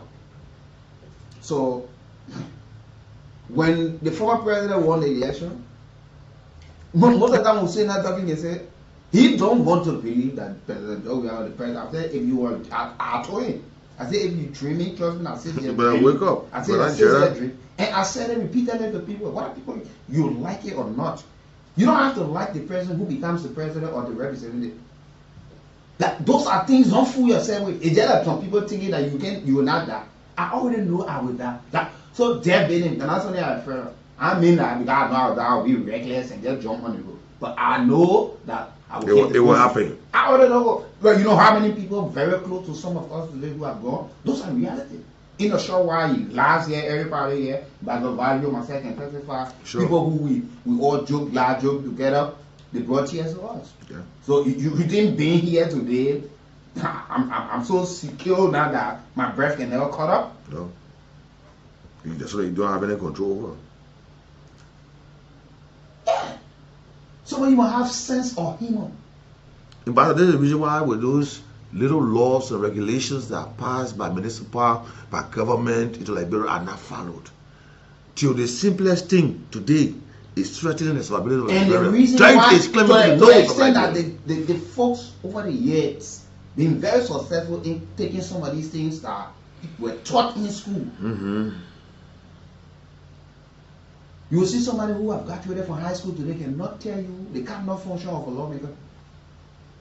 They will not tell you the function of a commissioner, superintendent, town chief, clan chief, mayor, and all of these things. They will not tell you. They don't know.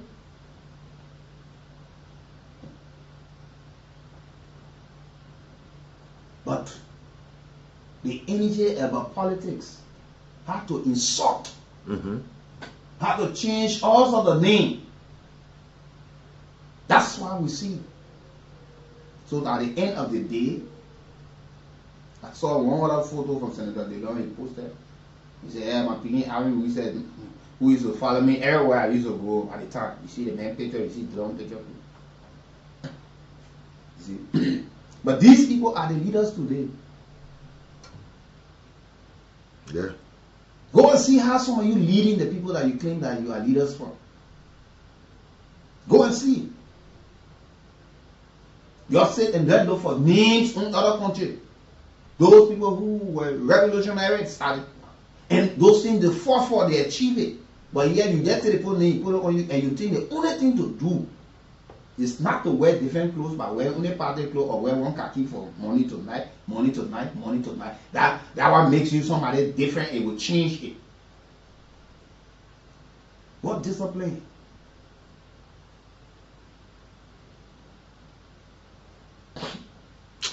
You say the truth, somebody tell you, Jonathan, When the people don't get used to certain things, when you start saying it, you hear somebody say, "Your tongue teaching on what?"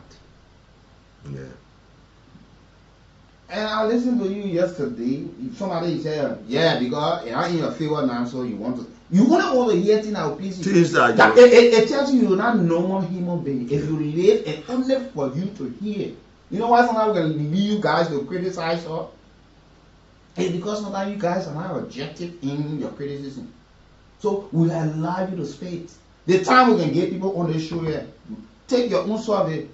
You will not get anything on our show. Sure. Yeah. And LIBERIA has tended to be a place that people they accuse people only because nobody cares. Yeah. Only because you're not singing a tune that they will want to dance to. Mm-hmm. So that means you for this person. But you hear definitives. You call yourself intellectual. The man stole, allegedly being charged about to be prosecuted. You use your intellectual abilities to defend him. Mm-hmm. You go and stand and start using all of the words that the people can understand. They say you're defending your leader. The man whose action has affected you. No. Affected a generation. That the man you stand to defend. To the extent the man will rob you of health, the man will rob you of education, the man will rob you of a better environment. But yet you still say that's your leader.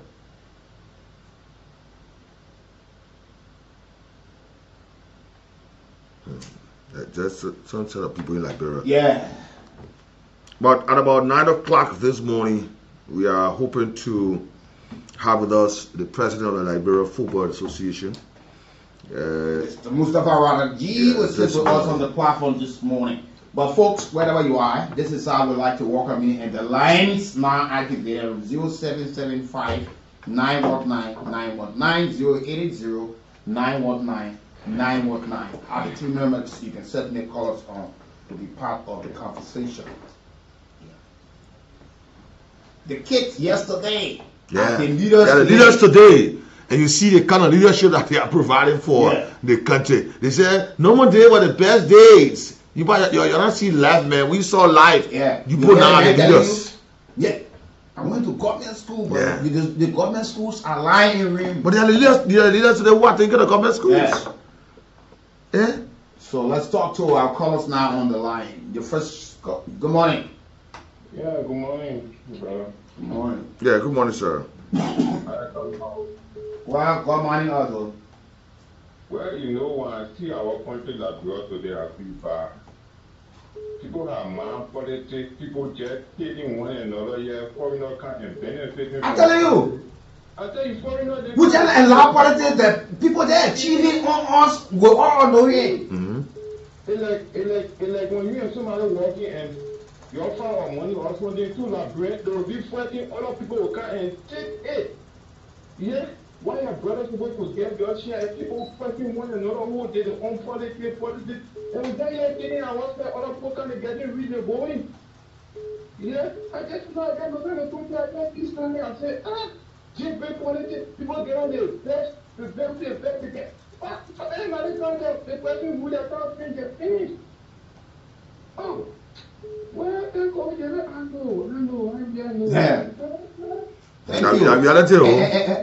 Let me tell you, see one other thing again. Someone will sit down with just feed our people making medicine, the other person doing the other person doing drugs. You see the fuller man wakes up, sits up like the morning, he opening his shop. Yeah. So people every morning people going to buy eggs, fixing food for the children, buying tea, and all the things. The Liberian man say he's waiting for 8 o'clock. The man inside say, my man, I'm ready, I'm still resting. Now for a business, I come and open shop someone. You see the other man will wake up very early to go run his back. When the man got 2-3 back or 2-3 keke, the man doing drugs. Yeah. But you're not putting in any time or such. The man spend his time to keep his business open at night. Yeah. Because there are travelers people coming buying for him. But your own, you say no, I gotta sleep. But tomorrow you say, why they put like this? Why good morning. Yeah, good morning. Good morning, sir. Yeah, good morning. They tell me this airport from Athens this month. We must tell what is going to be like it? I think the government has something all day. That has to be told. That has to be told. Then the owner kill it. Yeah. After that, party by the meeting and the legal let that have been told. What is it? Oh, yeah. All right. That has to be told. Yeah. Okay, let's talk to Mr. Scotty. Okay. Okay, Tommy. Thank you always for your contribution. Mr. Scotty, good morning. Morning. Good morning, ma'am. How are you? I've been listening to you, but last night I didn't sleep because of the quantity of drugs I saw. My body says shaking. They didn't say come in. I read no check from only one house for them to take 42 beds, 42 or 43 beds from there. My body, I couldn't get over it. So if 10 persons get a kind of quality of drugs in this country, then are they a country for us? That's number one question. Number two, who the person that continue to bring the drug, we want to know them. All the people that have been arrested, now we want to know them. Let them put the line them up for us to see who all bring the drug, for us to know them, and our eyes to see them real. Anywhere we see them for us to know. Because what's going on in this country, before we come to ourselves, we've been a loser in our blood. We've been a loser. But the quality of drug I saw yesterday, my body said shaking. Thank you, morning. Okay, thank you. Look at the end of this morning, you know, all the way they talk about the issue of the environmental sound law. You still see people play loud music. But they put at their will. They didn't care about you. So much they have so many people playing music. You know, we take this thing, we have turned Liberia into something else that our more concern is about politics. Politics. And John Brown doing it, and Peter Portfield, so myself will do it too. Then you see when somebody will criticize, as soon as they come to power, and they start to walk in the same missteps of what they criticized yesterday, the next thing you hear, but any other people were there, they did it. All right, our time. Tomorrow said they put it there, you will do the same.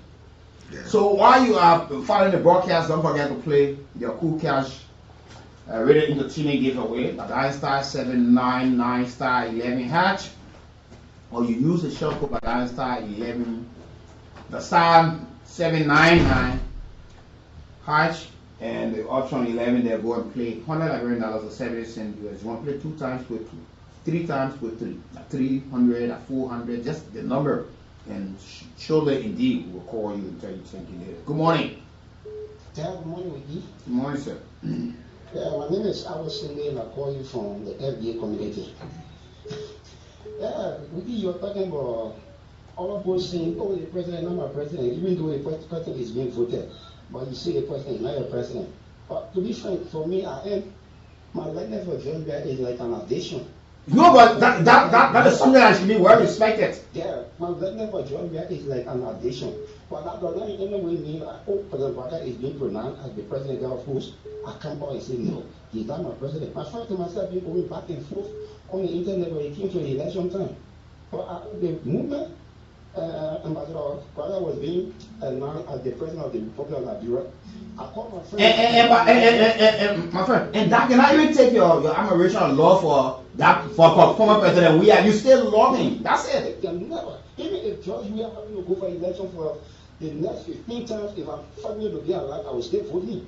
Excellent. At the end of the day, if he doesn't win, if somebody is being pronounced as the winner of the day, I will have to respect that person. And the person is the president of the people. Yeah, but in no way to take a love from him.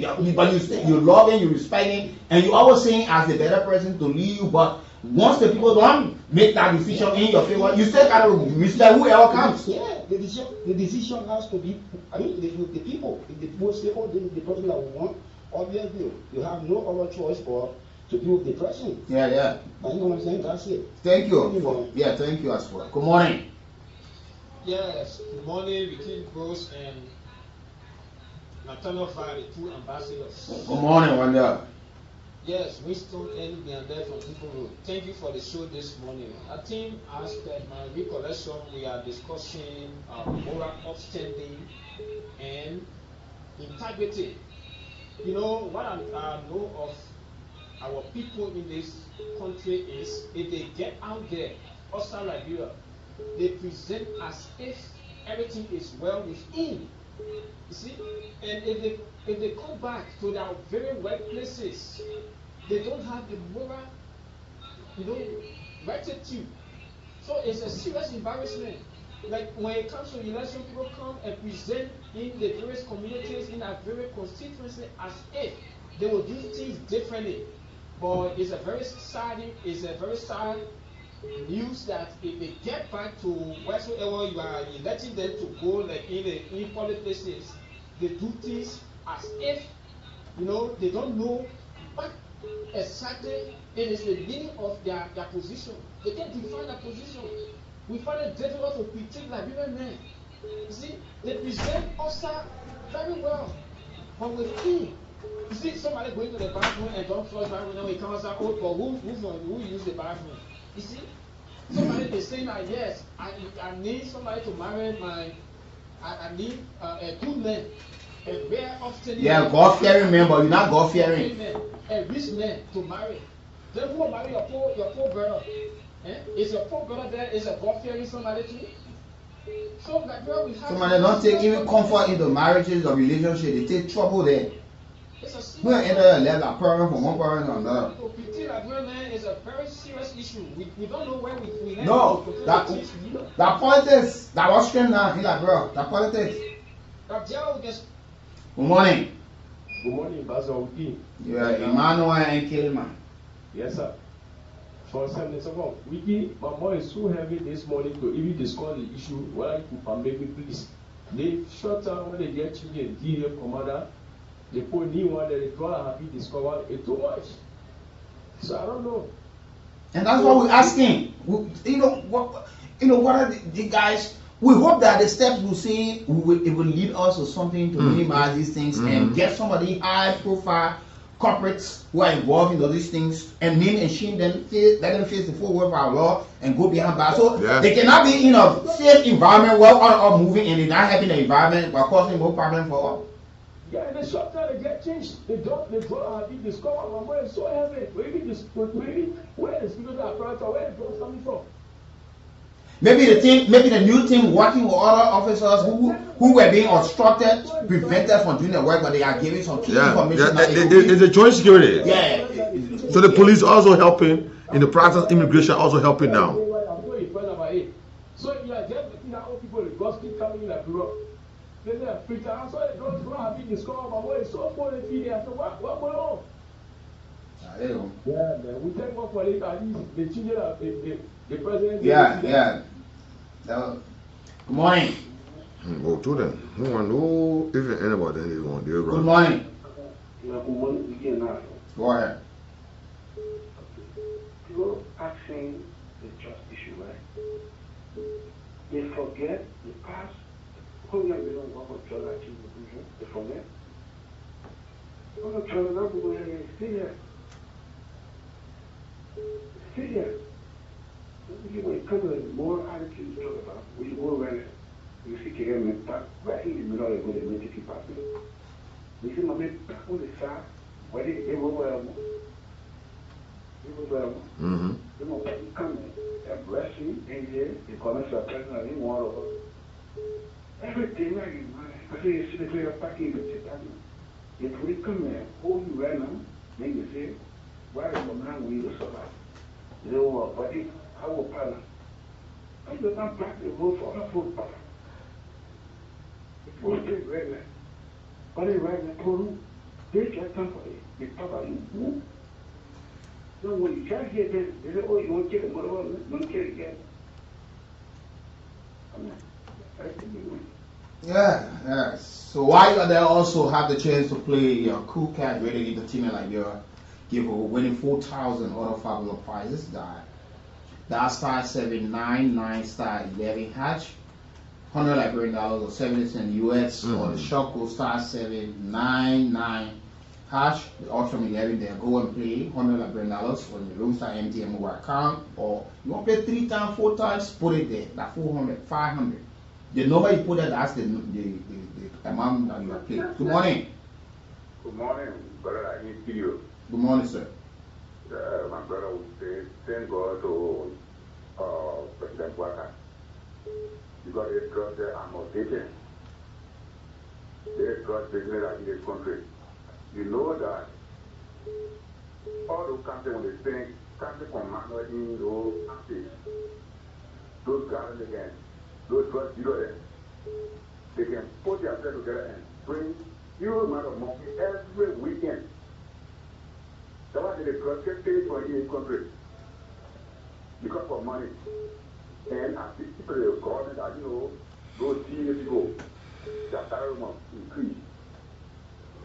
Because some American go for little $1,000 cross, then they give you 100,000 or 100,000 plus, then you show them no. So how do they trust us? They're in your country. So our appeal is that country, before our president Mussolini, to increase the their salary. And rest, I'm mostly open from Peace Island. This island, we have some drug dealers here. But our children are here to hear it because they say that the people they were coming, so they can put themselves together and two of us. So we call the police to please come and intervene for us. Because working the Peace Island, all the people that have been running around here, they are some of the Peace Island. They are harassing us. So we call them. The government will come and help us. Thank you, man.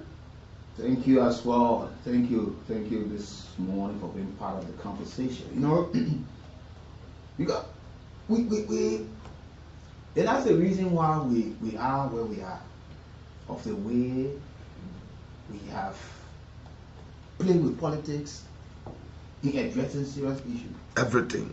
We look at the drugs over the years. We see that the other president or the other government brought it. So they should fight. The other new will come.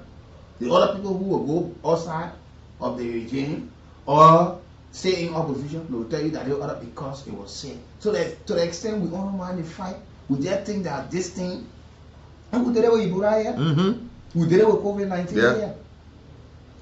We're not really learning anything. Just repeating our mistakes over and over. Good morning. Good morning. The sheriff in town. Yeah, the sheriff are in time. I'm Terry Tuna calling on the GSA radio. You know, Weekie and Natl, I tell you about the topic on the discussion this morning. It is LIBERIA. I don't know where they put this come to. Our position in character. Everyone was supposed to have something going around there. Nothing that they not to any other people saying what is supposed to disappreciate or things is you can't have it. You don't have people to look at somebody's and get disappointed there at the police station or to put. So that we're getting to a non-hero, not 8 years, not taking. I think everybody just for that moment in the country. And therefore, the president or the people employing the job before the hero. I saw that quality of judge this morning on Facebook as my body really increased. So I really know if they're going to judge the video country, I think I'll join they don't want to distribute in the country. Everybody taking I think, and where I'm talking about, they always go over 1,000 dollars, do a little now. But also, I think over there. So I think when it comes on to discussion, thank you so much. You're welcome. You know, Liberians, you need to understand. You see, all around the war on drugs has been one of the most expensive fights that government normally take. Very expensive. when you read history, because drug dealing are not check business. In the typical like Rubber. Yeah. So on the matter, he said, you the transporter, take it to red line. As soon as you destination, as soon as you get there, this what somebody will do. And when you're successful, the man get rid of you. The next thing you even on the phone asking the chief, any package for me to deliver today?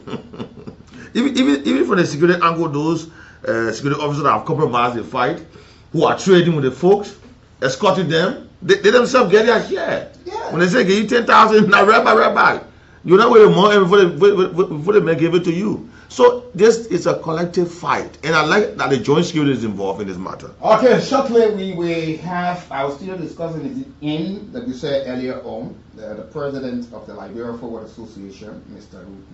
Mustafa Raji, is here this morning. He's our guest this morning. He will share breath out with us in a jiffy. But let me take this final call, take a break, and maybe next we'll usher in.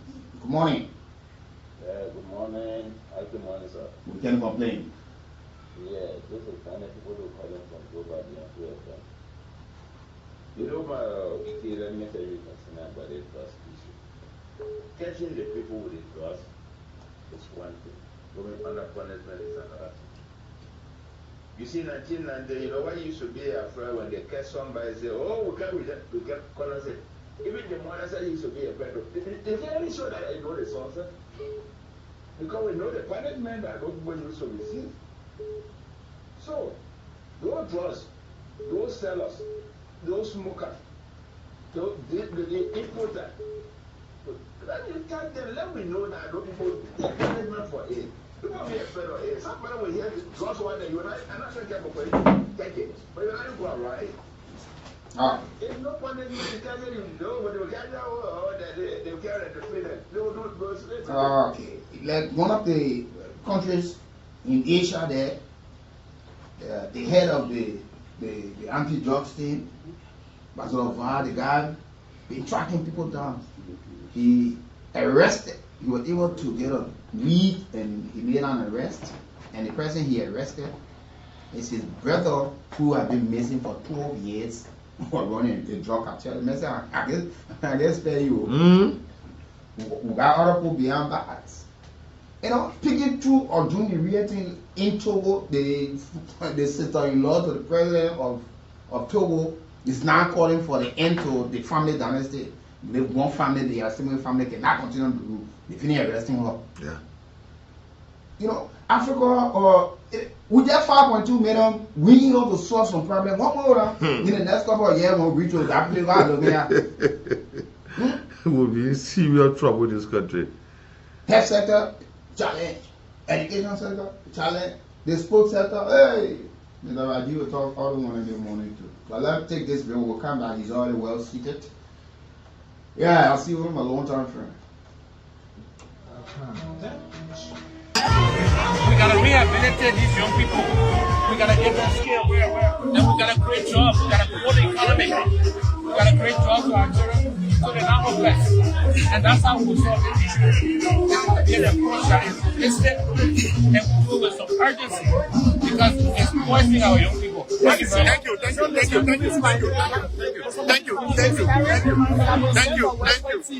I like to speak a young person differently from the current government. That's what I'm saying. 4 years. We need to be addressing this issue now. And I said already, we gotta stop the drugs coming in. And we're gonna take care of our young people. No more questions. Alexander Benedict Kumin is the political leader. Alexander Benedict Kumin is the political leader of the National Congress.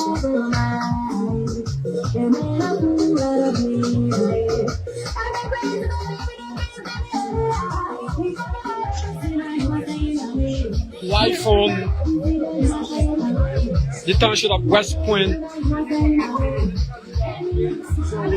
with the political leader of West Point, Alexander Benedict, have come to this advantage. who's here, and no stranger to this platform as well, or this station. It's always a pleasure having him discussing some sporting development in our country, especially football. Mr. Raji, good morning and welcome again. Well, thank you very much. Pleasant morning to each and everyone listening. Well, I'm happy to be here again. Thanks for the invitation and to discuss our sports, in particular football. Wow. Challenges, work in progress, and the plan for development of football in our country. It's good to have you. First of all, let's look at the house. How is the football house? Like for a football house? Yes. How's the house doing? Well, it's going on fine. Okay. Everything though, will not just be 100%. Okay. There are challenges, but that's the reason why we took up the challenge to serve football and to work with each and every one as a team, the executive committee, the staff of the LFA. I mean, number one priority, those who make the work happen, our stakeholders who contribute towards the development, and the group that make the game very beautiful to play. So collectively, we're all working together to make football better in the country. Great. Okay, so we are gradually getting there. I see you here this morning. What's the latest update from the Liberian Football Association?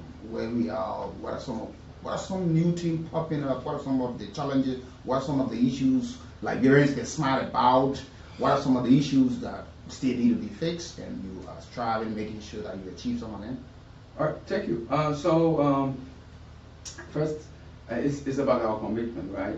We took over the Football Association. We promised football development. We also promised good governance. We talk about reform and compliance. And with the three key pillars, we've been working as the Football Association alongside with our team to ensure that we deliver. So of recent, as part of football development, we put specific emphasis towards capacity building, training more people, developing more Liberians, and enhancing the skill set to serve in other areas, from the area of coaching, sports medicine, refereeing, and sports administration. So recently, we concluded with the A diploma course, CAF A diploma coaching course. Since 2014, Liberia didn't have the opportunity to do so. Now we got the clearance and we conducted the course. Out of 15, we had 3 coaches who failed, and the rest of the 11 passed. We have 4 foreigners, non-Liberians, who participated in the course. 3 from Gambia, 1 from Zambia, a female, and the rest of the other passed. We think it's not so bad, and the 3 that was not successful, that were not successful, have an opportunity to go through the next phase in terms of testing. We also conducted C diploma coaching courses for others in the area of CAF C, and we think it's going to increase the number. As part of our responsibility and agreement entered into with FIFA, my administration committed that we train up to 500 coaches between the period of 2022 to 2026, and we are way on course, and we've exceeded that number. We've also went forward to conduct training for referees, beginner referees in some part of the rural areas. Just like to reflect that when we took over, as part of the commitment working with FIFA, we increased and maintained that we conduct a minimum of 10 courses for referees. And that process started since 2019 when I took over, and it has yielded positive results. Today, we've seen through the process of our referee development programs and plan, we now have a Liberian referee who participated in the finals of the African Nations Championship and has been selected to participate in the U17 FIFA World Cup that we held. Wow. So I mean, it's about the impact, the positive impact that we see. Also, we just also ended a club licensing training for women's football administrators around the country. So the team visited the Southeast, also visited Nima. So we have activities that took place in Grand Chide, River G, Maryland, and Grand Cook County respectively. Because we think football is not just for Montserrat County, but to develop. That's why we promised. So we develop football and grow the game. We started women's football from 8 teams. Today we have over 60 plus women teams, and meeting one league in Montserrat County, which increased the league in terms of creating competition, so we have a relegation promotion, but now 3 leagues running Montserrat County, and now the presence of women's football activities in Lofa, in Nimba, in Grand Chile, in River Chi, Maryland, Grand Crew counties, because we believe that's about decentralizing football as part of our promises and commitment to our stakeholders and all other Liberians, whether involved in football or not involved in football, because monies we receive for football we have to reinvest into football development in other areas. Still continue with capacity building. We also launched, when I took over, we felt that it was important to go paperless. So using technology in football is important today. We see it in VAR and etc. So we have a digital registration system called the LFA Connect, and also the domestic transfer market system that assists in terms of movement of players, but also show financial transparency. Because when we put emphasis on governance, we want others to see in terms of movement of funds, and not to allow other criminals to utilize the system of football to do movement of funding. So we brought in a system and launched it called the domestic transfer market system that will help eliminate some of these things and to put some control in terms of player registration. So just with that, because that is key, you mentioned. So how is it? Is it working? Is it yielding the needed result? And have you been able to also track down some unscrupulous behavior in the process and the system set up? Well, so far we've not seen anything any wrongdoing, because it's easy for the system to catch it. So it's intended to avoid it, right? To put under control. We do not want to have access into our football, and we're trying to block any individual or group of individuals who attempt utilizing the football environment to handle or move funding. So we have the domestic transfer market system, and we also have the international transfer market system in place. We also ran the LFA Connect over a period where we've integrated most of the clubs and want to, by the end of 2027, have all clubs in Liberia enroll in the LFA Connect system, because that's going to help with the age cheating issues that we continue to face over the period, and it's going to also put some control mechanism in terms of having the rightful players playing in the rightful leagues, and also monitoring those players who are involved in a habit of changing their ages over the period. We've also continued with safeguarding, another new thing we introduced in the football at the LFA. So we have a lot of safeguarding officers now developed. Training just completed 2 days ago. The match commissioners training, refresher courses for match commissioners held at the LFA as well around 3 days ago. Conducted by a former president of the LFA. And what's about this issue? Because while you outlining, I want to know, because we are having a serious crisis when it comes to the issue of drugs, where sometimes we see athletes, professional soccer players around the world being banned for a period of time. What mechanism you also got with the system being put into place with this issue of performance enhancing or doping and all of these things? Thank you very much. So, to conclude, the close up on the commissioners, we just completed the match commissioner course, and that's what we said. From our administration, the platform that we presented to Australians was that football development, a key embedded with all other aspects in the capacity building.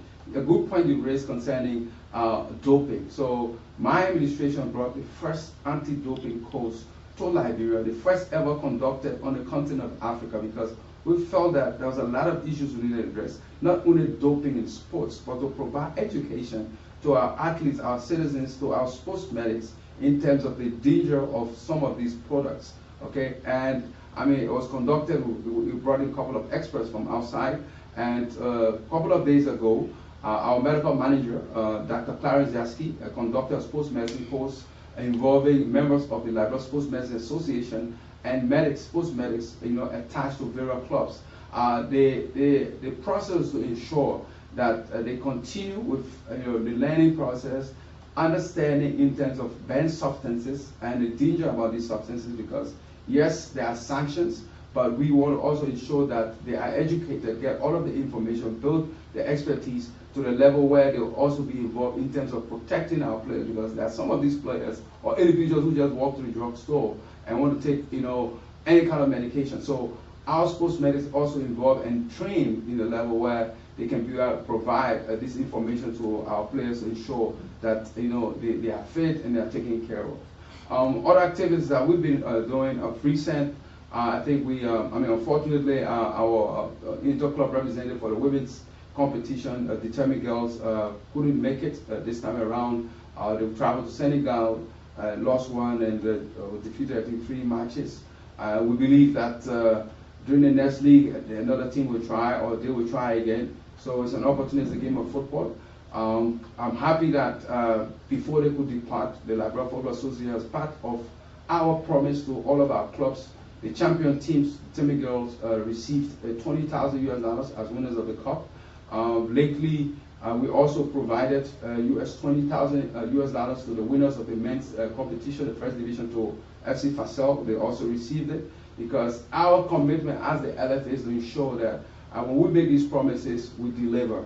And I want to use this chance to also, call all Liberians, all sport-loving people and others around, to move on to the SKD Sports Complex. Our champion teams in the first division, FC Fasel, will be playing against MC Algiers Saturday from Algeria on Saturday, and Blackman Warriors, the cup, the Orange Cup winners, will also be playing on Sunday against the counterpart from Benin. So the 2 teams, I believe, are well prepared, because from the side of the LFA, all of the support mechanism we put in place, we've met in terms of providing them the cash prizes. So we provided $20,000 to FC Fasel, $10,000 to Blackman Warrior, and all other benefits.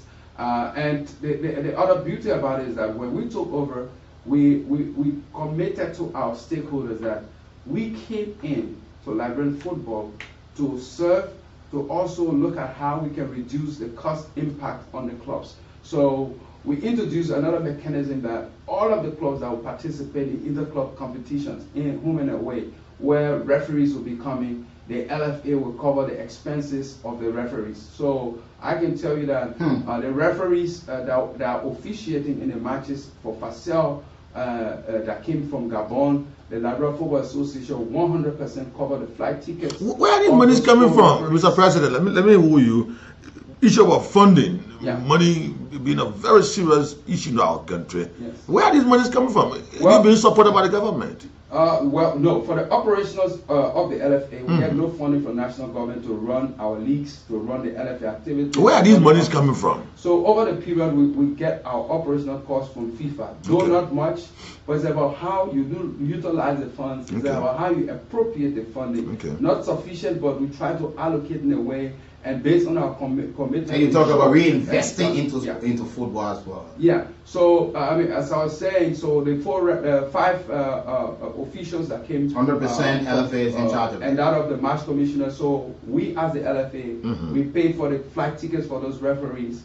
We cover the accommodation in terms of hotel for those referees. We cover the feeding for those referees 100% for both teams, the Blackman Warrior and FC Fasel. So that is the way in terms of the LFA giving back and ensuring that we relieve our clubs, because participating in the inter-club competition involves a lot of money.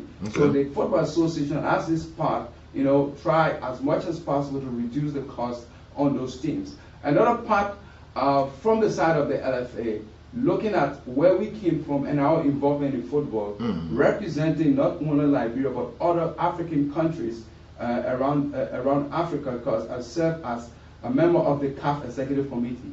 We engage with CAF over the period, and we love it because both of the times clubs who qualify for this competition do not have sufficient money to participate, and we felt that those who have more money had advantage. So we were able to lobby with our colleagues, and CAF approved $50,000 addition for all clubs who qualify for inter-club competitions, meaning in the CAF Confederation Cup and the CAF Champions League. Liska Football Club, Wataga Football Club, Peaceville FC are clubs who can affirm that they benefited through this process and initiated. And for this period, 2025-2026 season, the CAF Executive Committee increased that amount. So Blackman Warriors and FC Fasel will also be receiving this time around not 50,000 but 100,000 apiece. So we, as president of the Football Association, my responsibility is not only to just focus on serving football, but it's to advocate and lobby for opportunities based on challenges that we face and experience in our country, to take it to the level of the CAF Executive Committee. So that's the other part of the CAF Champions League, the inter-club competition, and we are appealing to our citizens to troop up to the SKD and support our two teams.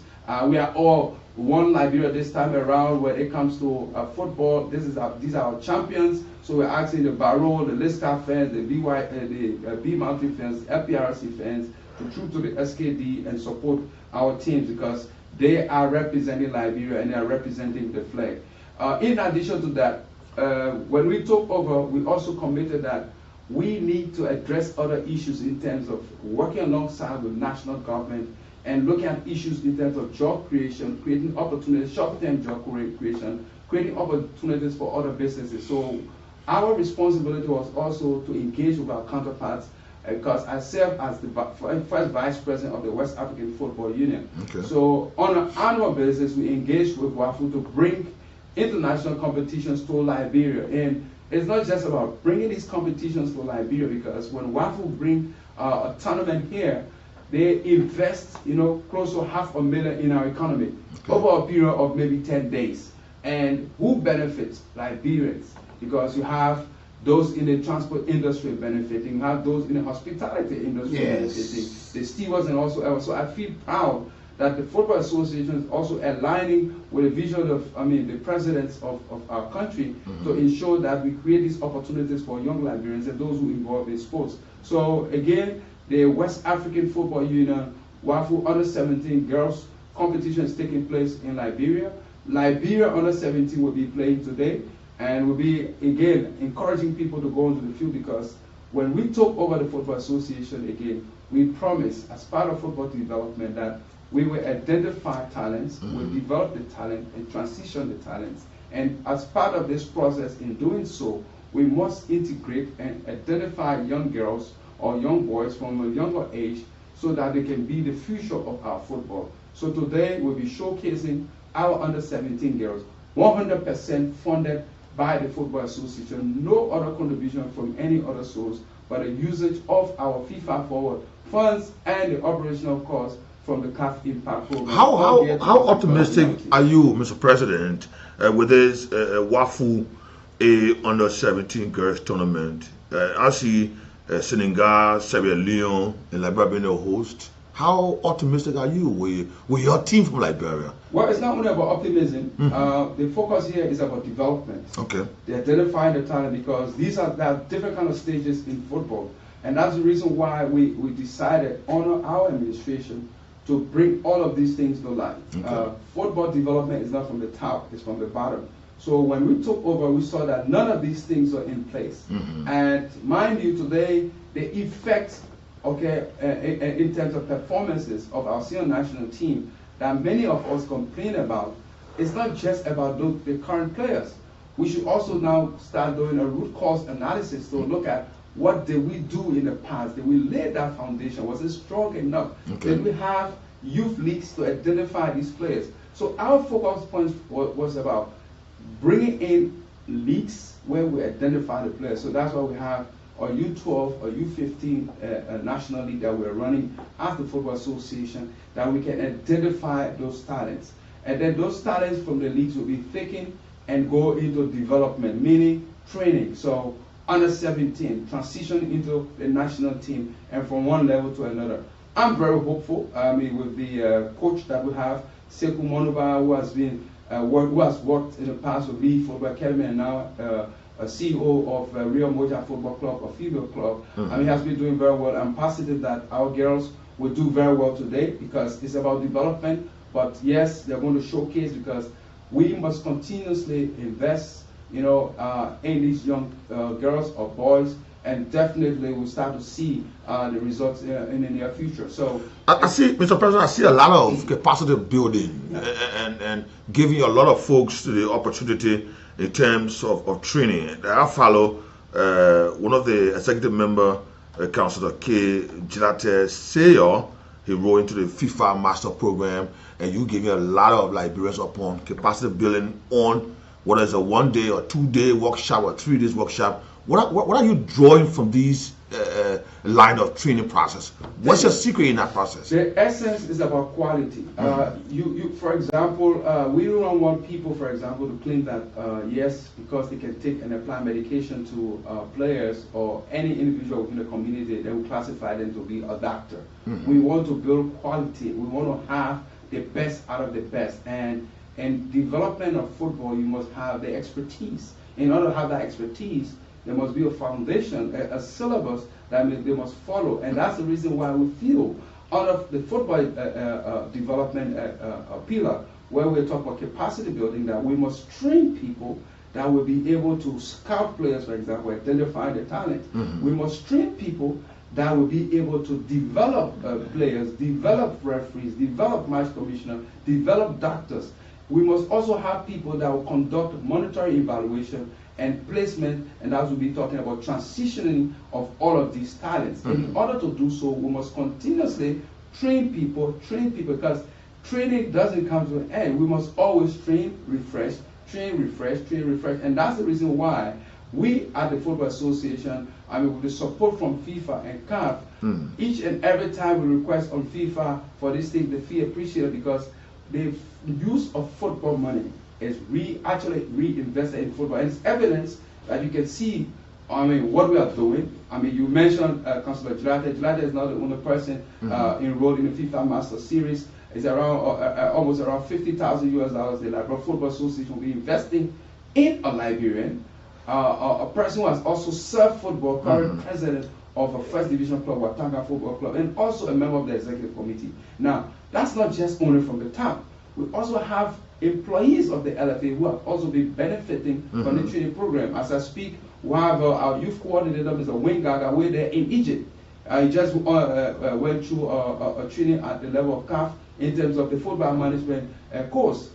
We also had, of recent, one of our employees, Mr. Jeff Cholope from the competition department. He traveled to the UK and did safeguarding training. Our current deputy coach, former player, female player, Madam Kevalami, is currently in Morocco undergoing another training as a coach educator. So we are looking at how we can strengthen the foundation, and we remain committed to the process that we will strengthen the foundation, provide education for our people, so that in the future it becomes easier than before.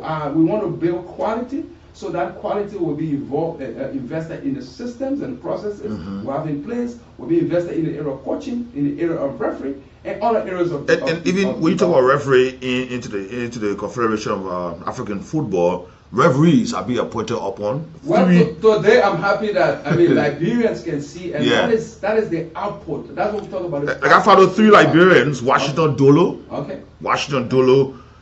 Moses Johnson, and we also have female. Joel Doe, females for the record are also going out there. We also have, it's all over. I feel happy and excited that when you invest in capacity building and you strengthen your people and see them out there, you only but smile. Today we have 2 others who are out there from the area of match commissioner also. Mr. Sekou Kone, who's the first vice president, is out there in Tunisia and went to commission a match.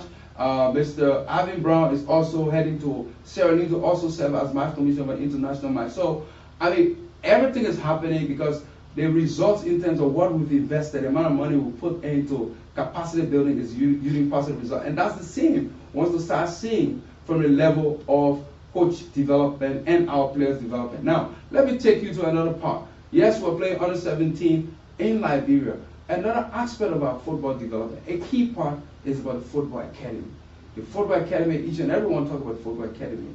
And we have today the Henry Human Brown Football Academy embedded in the talent development scheme.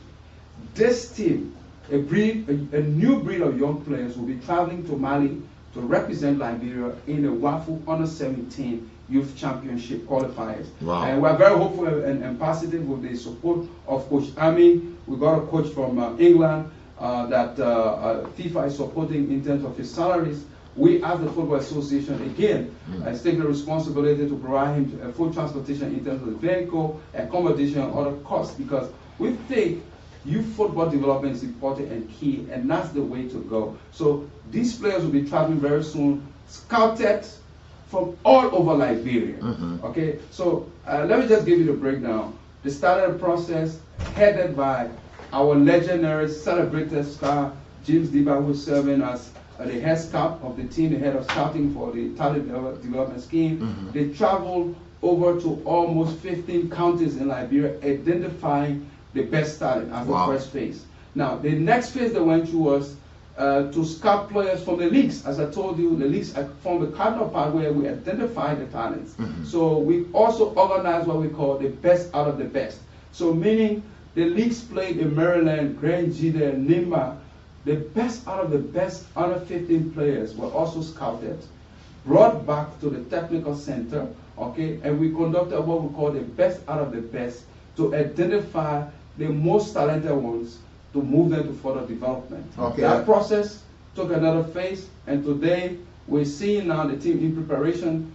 20 players out of over 1,000 plus players, 20 players selected to travel to Mali and represent Liberia. And James Diba, who is also head of scouting for the talent development scheme in the academy, will also be serving as head of delegation because he's one of the greatest face for our football in Liberia, nation's most celebrated star. Someone the players look up to. He has been passionate with this program, investing into the program, giving all of his time. And we think, yes, leading the team there alongside with the coaching team, we expect to see a great display of talent. Yes, I'd like to ask you, there are a lot of things you explained because in Liberia we have the history of at times we build while we are around for ourselves for the time.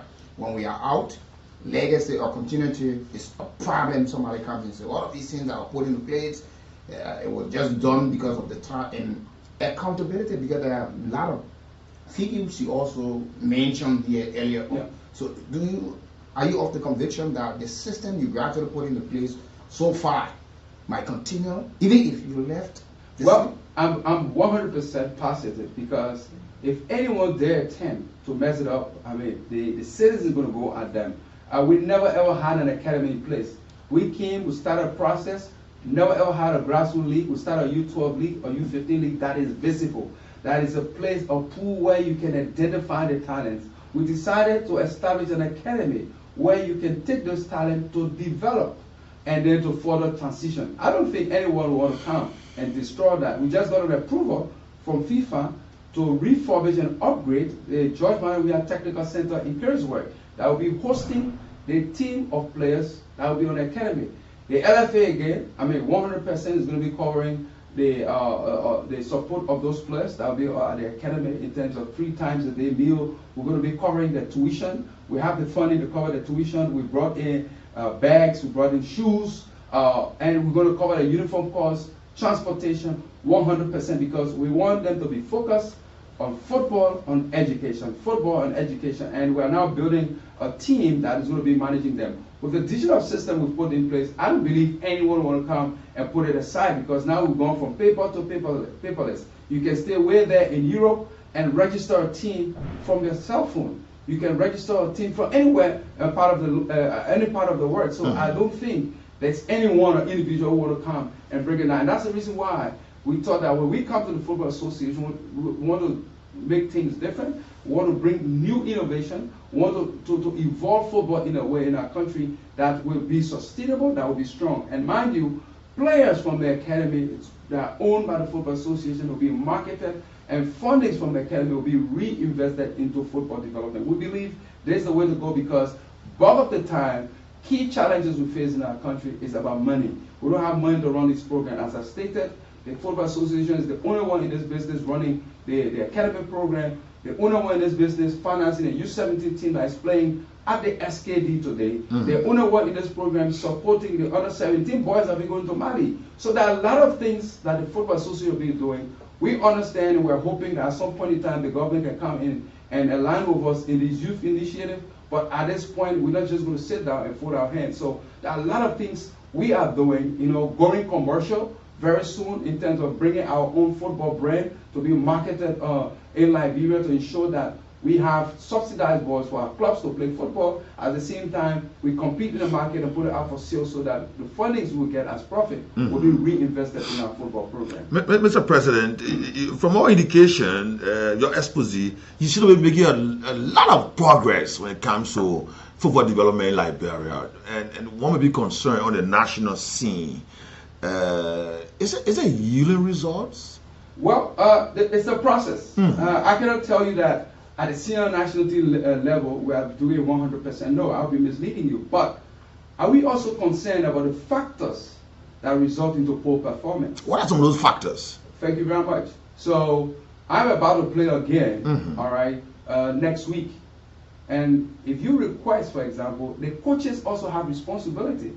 It is painful sometimes we, as citizens, insult our coaches, condemn our coaches, but without having a proper understanding. But Mr. President, just because of the results. Yeah, Liberia. The result that comes out make the fans, the supporters frustrated. Thank you very much. So let me give you a practical example. Right?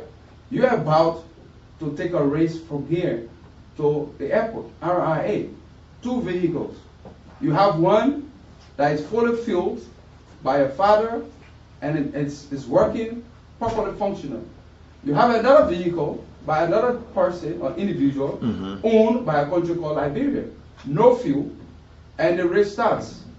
After 40 minutes of the race, Liberia receives the fuel for the vehicle. Do you expect Liberia to reach an RIA first? It'll be difficult. It becomes difficult, right? So there are a lot of challenges. I mean, unfortunately, this is where we find ourselves. It is not an occurrence of today. These things have been happening even when I was younger. I heard about challenges of the national team not having money.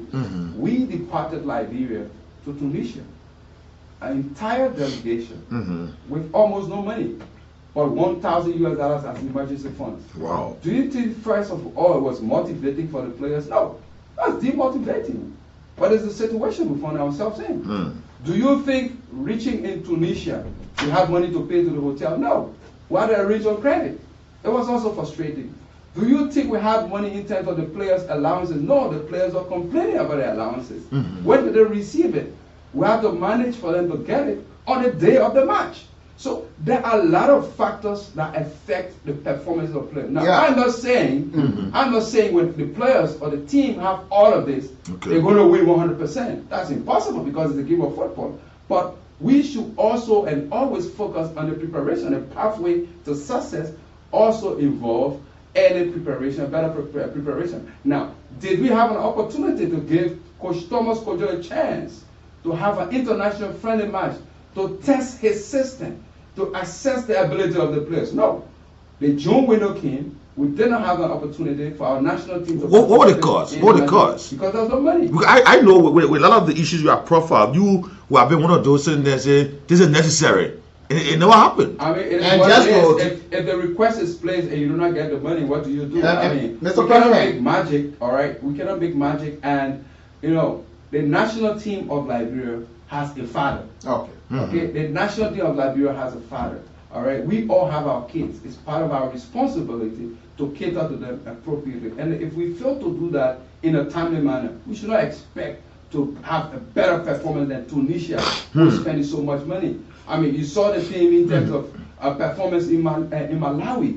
But do you understand, because of the difficulty how we got in Malawi, Liberia played on the 4th. On the 5th of September, the first batch departed. They traveled through, never reached Malawi until the 7th. And the next day was the game. Wow. You think about it. Leaving from Tunisia, this is a business. In terms of football, you see teams traveling with charter flights.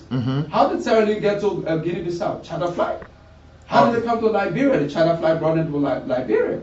How did we leave? We went in batches. So there are factors. Until we can sit down and address these factors in terms of how it's affecting our football, then we'll have a better understanding. Mr. President, just come in. Mr. President, there is this concern, and I want you to confirm this because it was also said by the Minister of Finance as well, that you did present a budget of 400,000 for the 2 games, and you got 338,000 for the 2 games. How true is it? And now you're telling us you did not receive the money and it came in bit and pieces probably, or it was like after complaints? How did you receive the money? No. First of all, I must extend thanks to the Ministry of Finance, the Ministry of Youth and Sports, for the level of support they are giving within the confines of the operations for the national team to participate in these competitions. A total of 448,000 and change was presented as a budget for the national team match for the 2 matches in Tunisia and Malawi. That budget included win bonuses for one of the match, because as per the plan of the coach, the target was to win Malawi and to fight and draw against Tunisia. So as part of the budget, you had the win bonuses for the Tunisia match.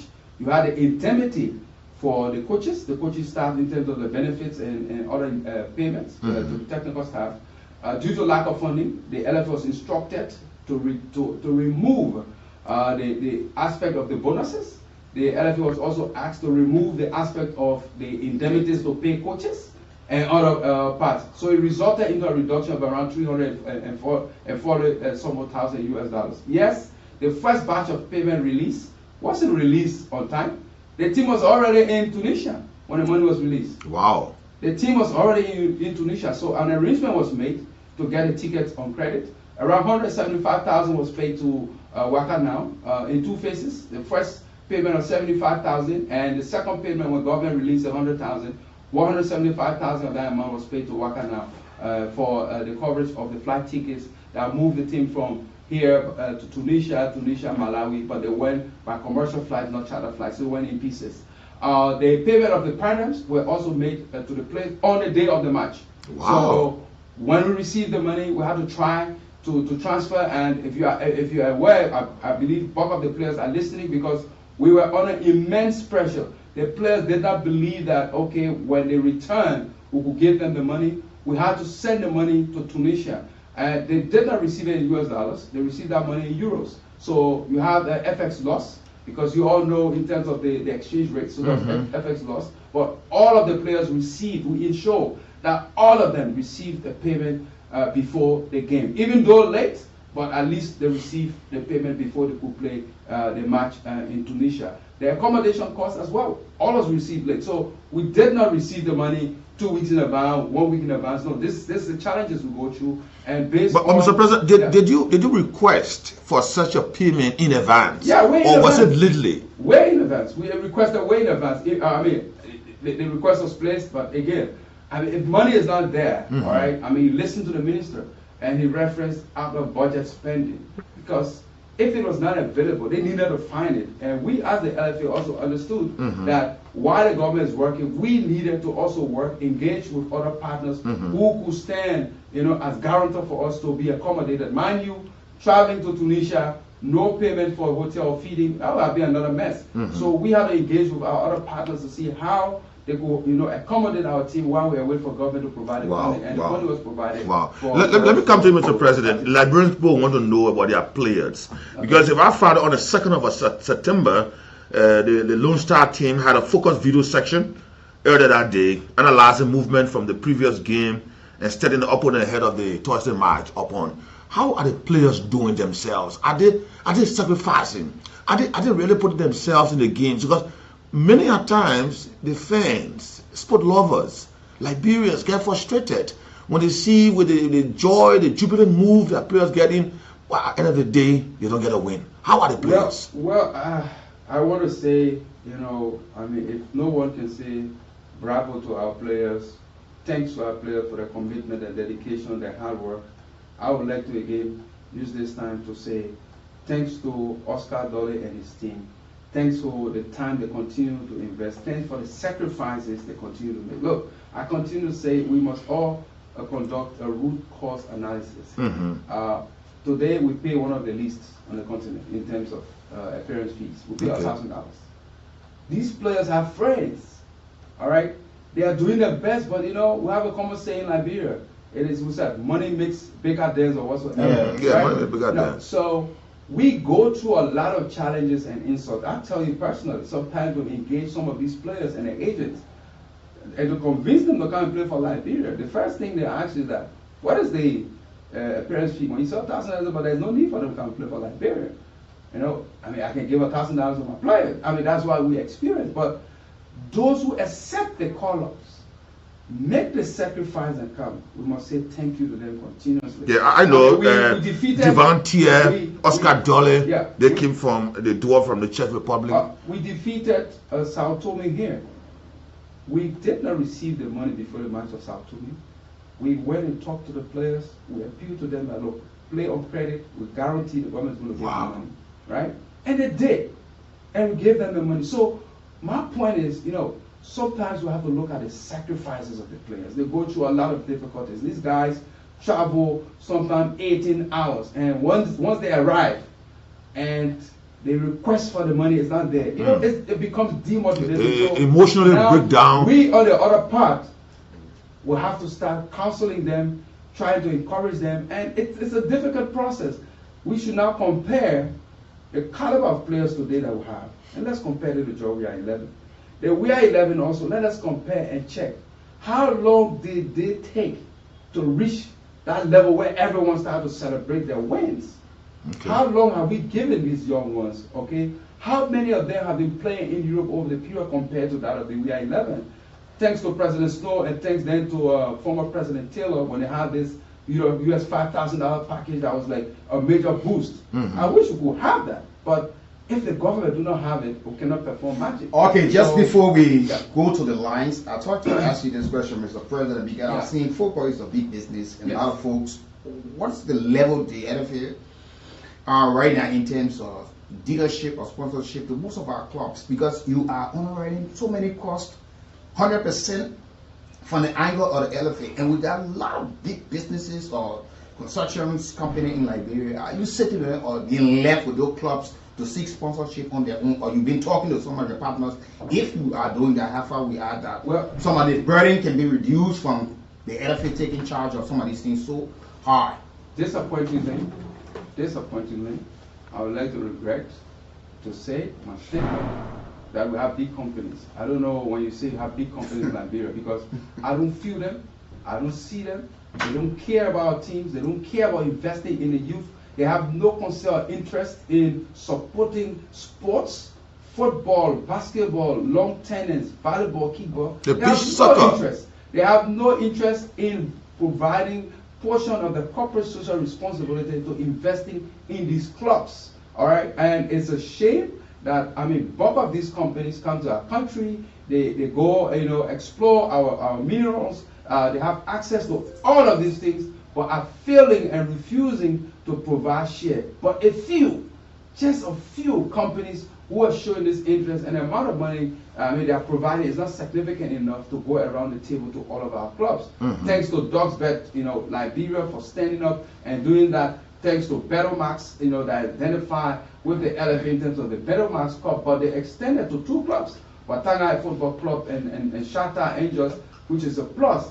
Are other companies doing it that have been in existence in Liberia over 60, 70 years? No. Do they care? No. Have we rated them on so many occasions, but they're failing to come back to invest in our sports? So, I mean, it's something that we need a collective effort of support from national government to push on these companies, because, you know, when the youths are happy, you have a more stable environment. When the youths are involved in sports, their focus and attention to drugs wouldn't be the thing. What we should look at, the fight against drugs, yes, involves going at the drug dealers, but the awareness, activities that should discourage kids from paying attention to these kind of things is about focusing on sports, activities that can get involved in, identifying issues of play and so forth. Is it happening? I don't think that is happening so much. So we need more support. We all need to sit around the table and push these companies to get support. The LFA has taken an initiative.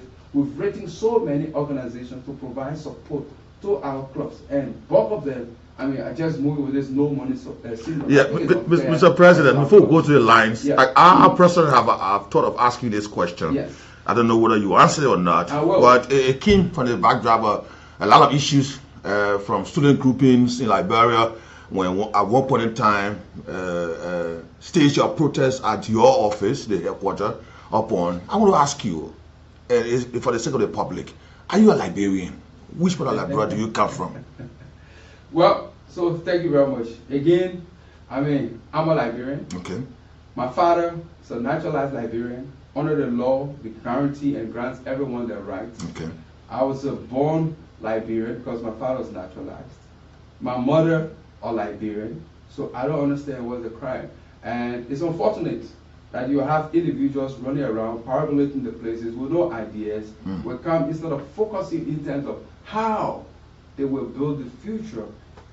Think about how we work together as young people, looking at the pathway that when I graduate from the university, it's not a guaranteed job. If I'm graduating from university as a student of electronics, all right, or electrical engineering, how can I partner with someone who has a degree in management to develop a company that we can be able to make money or sustain ourselves? Because the government would not be able to take every one of us. So I mean, it's unfortunate that some other unscrupulous individuals will get involved in, you know, financing people to move on to the football association. I believe, I mean, very first time in the history, if I'm not mistaken, that we've seen student groupings moving into, I mean, forcibly entering the facility of the football association, destroying and injuring people, all right?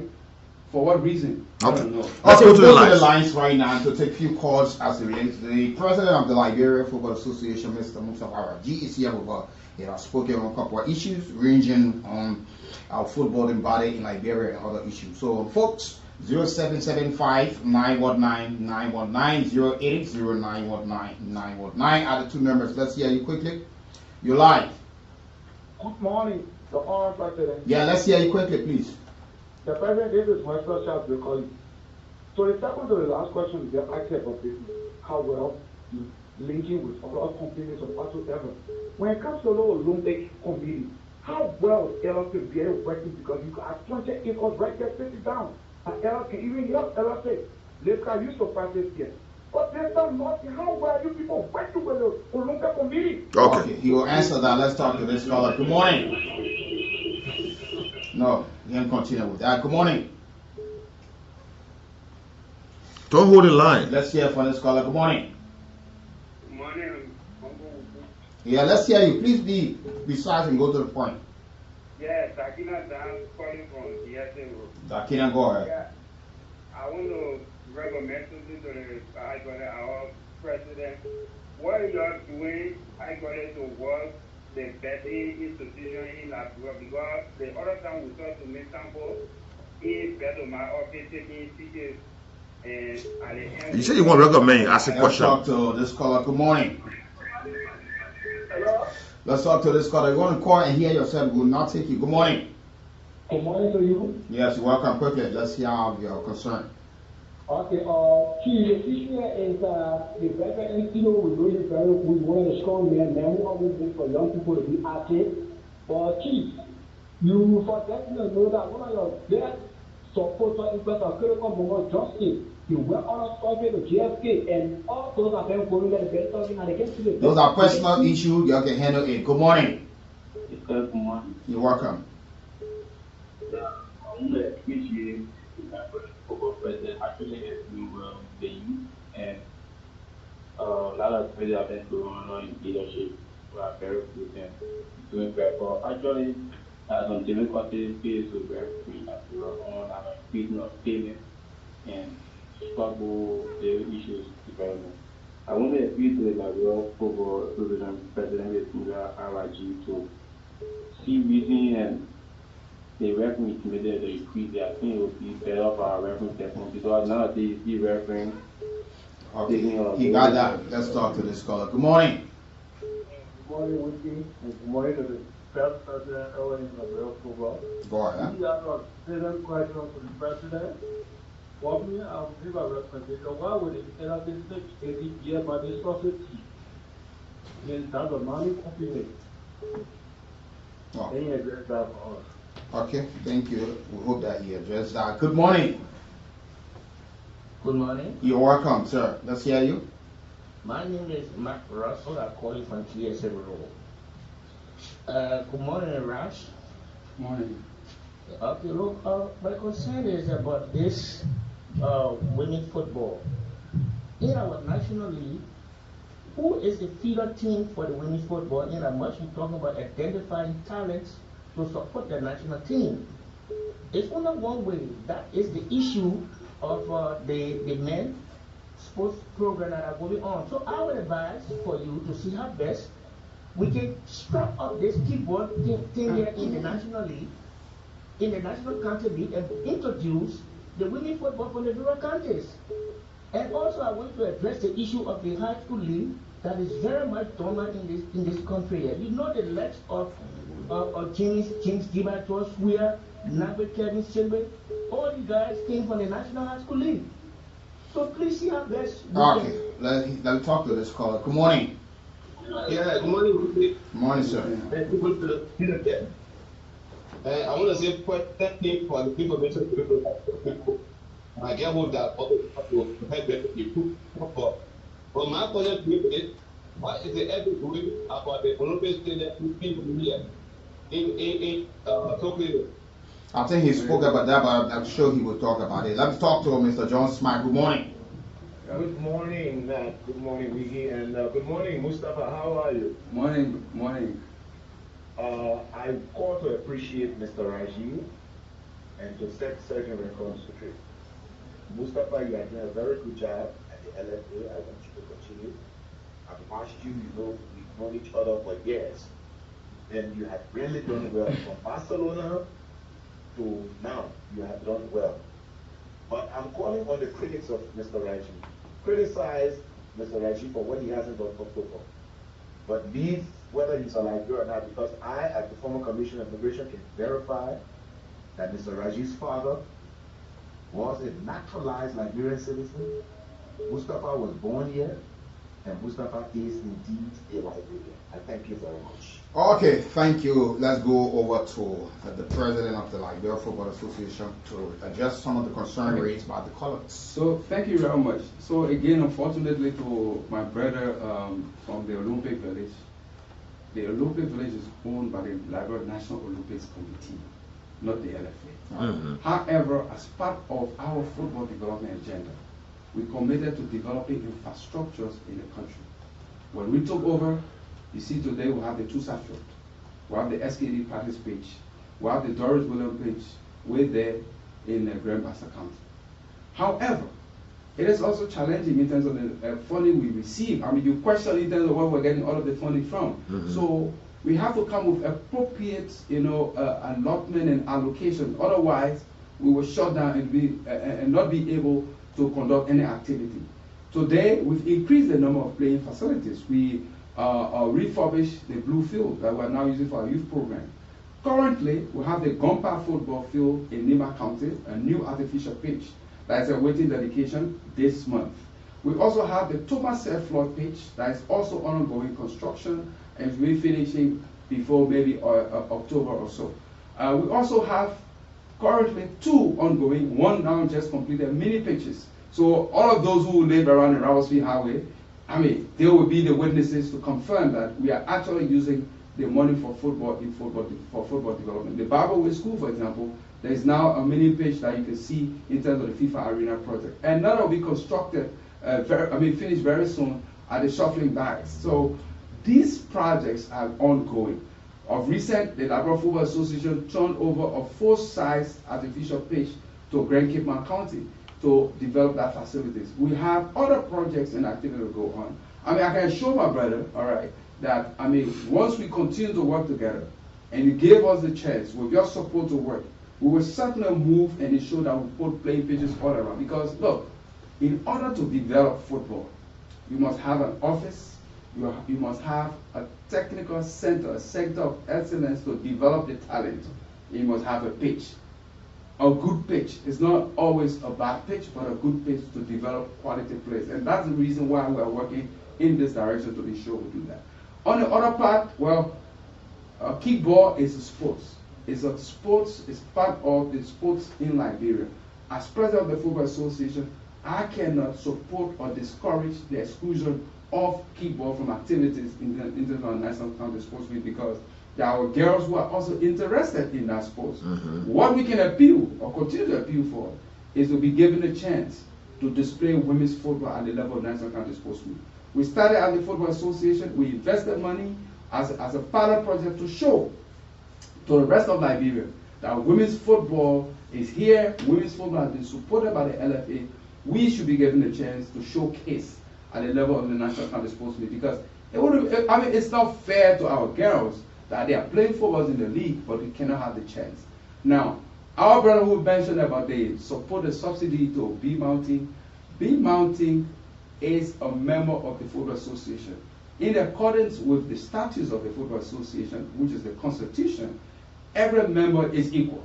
So we cannot come and provide $6,000 to LPRC and exclude B Mountain, because B Mountain owns a football club that operates and registered under the Liberia Football Association, and they are recognized member of the General Assembly called Congress. Okay. So, my apologies, but we are forced to do so because it's part of our responsibility, and as president, it's my responsibility to execute and implement and effect at all levels decisions taken by the General Assembly. So if I fail to do that, constitutionally I'll be wrong, and I can be impeached for that reason. So B Mountain is a club owned by the company.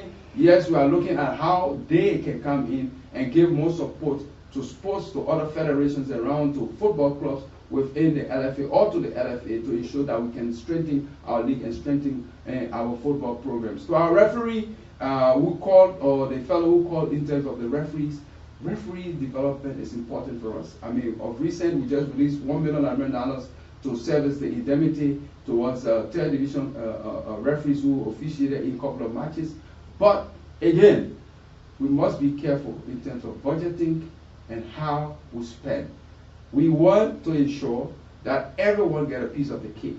And if we try anyway to increase without looking at our overall envelope in terms of our income versus our expenditure, and we just decide and make wrong allocations, definitely will shut down our football program. And that's not what we want to do. We're still looking at our referees. We need to increase the indemnities of referees, yes. We need to increase the indemnities of our stewards. We need to increase the indemnities of those who are involved as match commissioners and those who are involved as sports medics.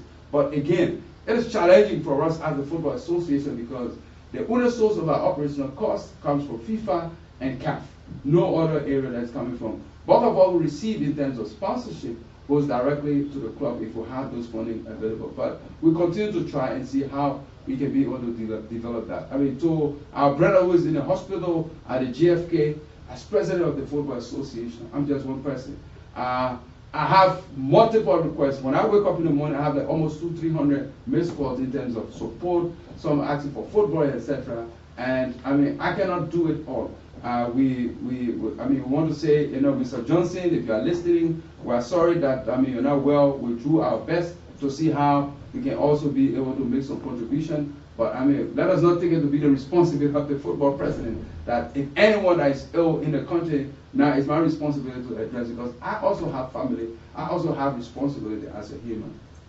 So we'd like to say thank you so much for being part of the conversation this morning. It was worthwhile having you informing your people about the day-to-day activity of the football house in Liberia, Mr. Raji. It's always a pleasure having you on the platform.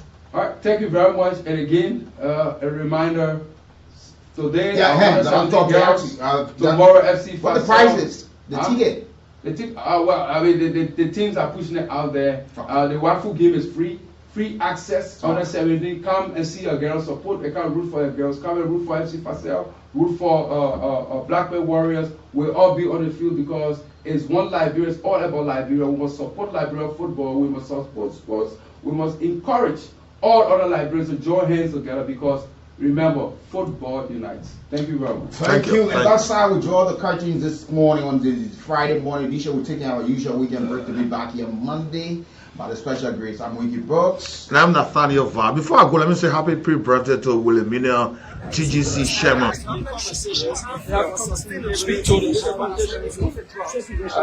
Requesting that the government should go out and do the needful for citizens. Major political actors. And you listen to the Youth Congress team saying the government has money to rehabilitate